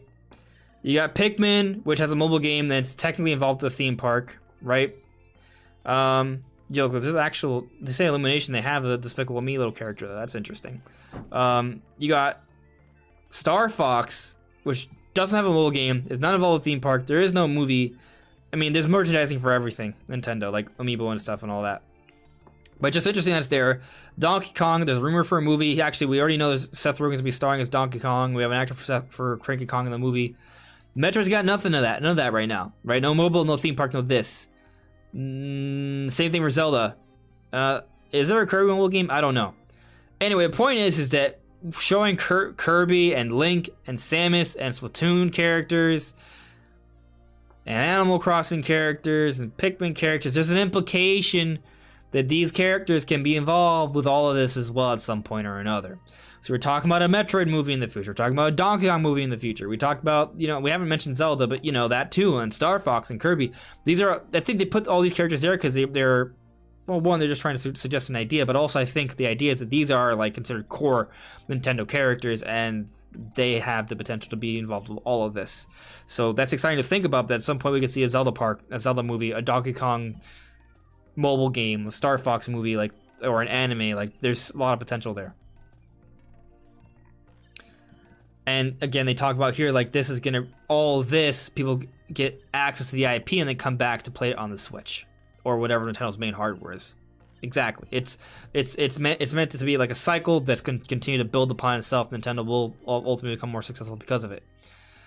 Nintendo IP initiatives. You see how they had the whole Mario Lego thing. Animal Crossing shoes. What? Zelda collector stuff. We get that. Candy. Oh, I'm now hungry. I always get hungry. Always. Ooh, this is some pretty merchandising. Anyway. Nintendo will plan to expand upon their stores as well. And their parks. We know all that. Pikmin Bloom. Yeah, this is all stuff we've sort of already touched on. Cool stuff. Ooh, pretty blueprint of Emmy. They want to improve upon their account systems. I think this is something that may even carry over to next generation Switch, something to consider. They've got over 32 million members from Nintendo Online. This does not include the Nintendo expansion pack that did not come out till October. This is as of September 2021. Future outlook. People have been talking about this image a lot. It's interesting how Nintendo does not mention Wii U here. Interesting point. I don't know why they also phased out the 3DS. Like, I don't know why that's there necessarily. I think they mentioned this because it's really successful, and Switch has comparable success to this family of systems, right? As opposed to Wii U and 3DS, which were kind of a dip for them. Which comes after, though? Well, you could argue that there's going to be another dip system. Switch U, right? Switch U 3D, Switch 3U, Switch 3U DS over here, and then after that they'll come out with the true next generation Switch, or whatever it's called. That's not going to happen. I think they're going to just do Switch 2, and it'll be like a couple years from now. But they showed this image last year apparently. Like this is nothing crazy. It is just weird that they just didn't show Wii U or 3DS, but it's just a graphic. You may have noticed some of these graphics aren't even that detailed. Like they're some of them are pretty simple stuff. Like the whole one that showed the movie stuff. Like this is just a presentation, like a PowerPoint presentation for them. This isn't meant to be like marketed to the world. Like they put a Despicable Me character. You think they would do that in a Nintendo Direct? No, they would not. You could like see like some weird stuff with that right there. Here you can see some of these characters are cut off. Well, like there's this, right? Like you see the Inkling and the Blue just cut off there. Like this is not like a masterfully presented a set of graphics here. It's just, for the presentation, the Q&A and stuff. Like it's nothing crazy. So I wouldn't put too much stock into some of the graphics. They're just the ideas they're trying to suggest and considering what we already know and what it implies. So there's that. I'll go back to my face here. All right. So let's see if we got any final questions, and I'll call it a night. Super Chris, what do you hope for Metroid Prime 4? What do I hope for Metroid Prime 4? Let's do it. All right, Metroid Prime 4 is going to be the greatest space adventure in the history of space mankind. And I don't even think I'm exaggerating. It's gonna be good. It's gonna be good. I think Metroid Prime 4, like we thought Metroid Dread was a big deal, and it is. Metroid Prime 4, I think, has a really, really big budget behind it. This is gonna be a game that's gonna come out, and it's gonna be the kind of game that's gonna get Game of the Year nominations. Heck, Metroid Dread, I think, is deserving of Game of the Year nominations, but Metroid Prime 4, I think, falls more in line in terms of what's typically expected to get a Game of the Year nomination. This is going to be a big, epic adventure. It's, from a graphical perspective, it's going to be one of the most impressive games you will ever see from Nintendo, at least up to date, once they finally show that off. I think it's also going to be intended as a peak moment for this Metroid Prime hype train. Metroid Dread is an amazing, amazing thing, but Metroid Dread's just the beginning. Okay, we've talked about this. Metroid Dread's just the beginning. It's true. I think it's the beginning, a beautiful beginning where Metroid is becoming more mainstream. But I think they'll follow that up with a Prime remake next year. And this Prime remake is going to acquaint the world to the Metroid Prime style of gameplay. And it's going to be a teaser for Prime 4, which I think will come out the year afterwards. So holiday 2023. And I think by that point, it'll be a cross-gen release for Switch 2 and Switch 1. And it's going to be an impressive game. It's going to run on Switch, but it's going to be a 4K version for Switch 2, maybe. And this game is going to probably have dual analog controls, I believe. HD rumble. I think that they will bring back the scan visor, but it'll be more integrated. It'll run a little bit quicker. I think Samus is going to have more fluid movement, not going to feel as tanky compared to Prime 1. I think it's going to be very action-oriented, but there's still going to be a lot of investment in the exploration of the game. And it's going to be a beautiful experience. I think it's great. I think it's going to be really great. I do think it's going to be pretty... I want to say grandiose. So, we know that Silex stole a Metroid egg at the end of Federation Force. This egg's a Metroid. I mean, he hatches a Metroid. He steals a Metroid is the implication. This Metroid, I think, is going to become the next Metroid Prime. If you don't understand, Metroid Prime, that's the name of the series, but it's also the name of the antagonist of the series. It's a genetically enhanced, phase-on enhanced, which is like this special substance in Metroid Prime, and it has a great level of intelligence and power, and it's like transcendent. It's a super-powered Metroid. It's a monster. There's gonna be a new one. You're gonna see it in Metroid Prime 4. So it's gonna be crazy stuff. It's gonna be crazy stuff. I can't wait till we get more information on this game, which I think could happen sometime next year. But that depends on how. I mean, I don't know. Prime 1 advertisements, like I don't know if they may just push Prime. If Prime 1's like as ambitious as I think it is, they may just show that off and not show off Prime 4 till like the year it's coming out. Who knows? Like they could show off Prime 4 now if they wanted to, but it really just comes down to how they want to sort of advertise this, because Prime 1 Metroid Dread is just advertising Metroid as a whole. Prime 1 will be a big deal, but I think that could increase a lot of it itself is going to build up hype for Prime 4, so they may not even need to show off Prime 4 to do that, but they may still do it. It's a tough call. Charles Shadell, price cut speculation. It was one of your subjects. I did talk about it. I talked about it earlier already. I talked about how I think next year, I think that the base Switch may be phased out. Switch OLED will replace it. They'll drop that price a year from now to maybe $300. I could see Switch Lite dropping a little bit as well. Maybe not all the way down to $150, conceivably $150, but maybe they just drop it to like $180 or something. I think that could be the first actual true price drop for Switch. I can kind of see that. Yeah.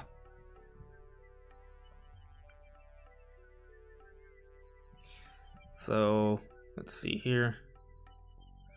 Sweet Life of Dio Brando. If Odyssey 2 happens, I expect it on Switch 2. I think, Nintendo Reconnect, you also asked a similar thing. I think you actually brought it up first. Do you believe that Odyssey 2 is real? I think, Mario Odyssey 2 is not happening. Hold on. I think another 3D Mario is happening. I just don't think they're going to call it Super Mario Odyssey 2. I think it's going to have a different little mechanic. I don't know if Cappy will be in the game. But I do think... Yeah, no, they're developing this 3D Mario. It's coming, and I think it's a good chance it's like a launch title for Switch 2, or a launch window. But I don't think if it's not launch window, if it's not like launch title, it's like it comes out the year after, right? So let's say Switch 2 comes out holiday 2023, right? And Prime 4 is like a cross-gen release. Mario Kart 9 comes out then. Like those are like the big sales things, and they have like a Breath of the Wild 2 like update for that.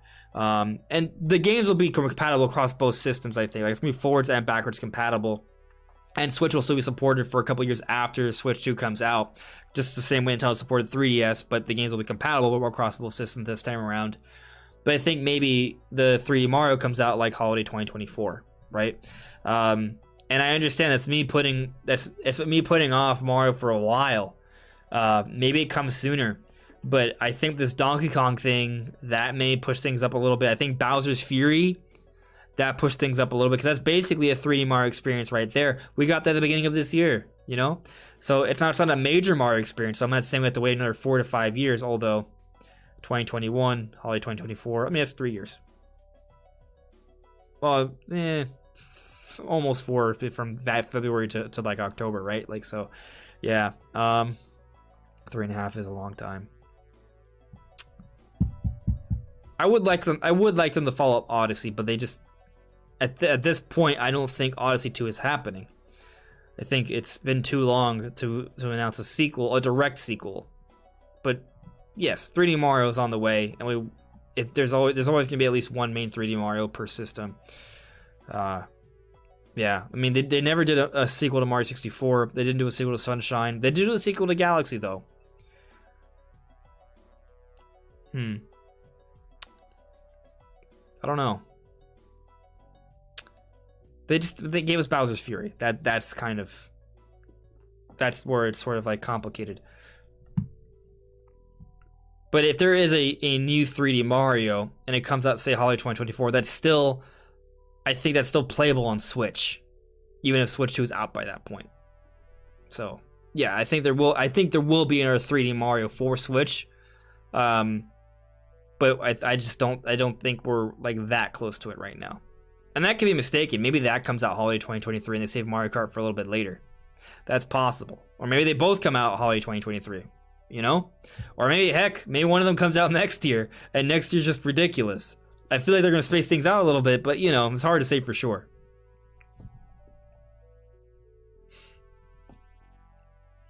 So I think we're pretty much near the end here. Oh man, Dealzam, you loved playing Metroid Dread until your Switch died and you got the 2100 fatal error code. I'm so sorry. I hope that gets resolved somehow.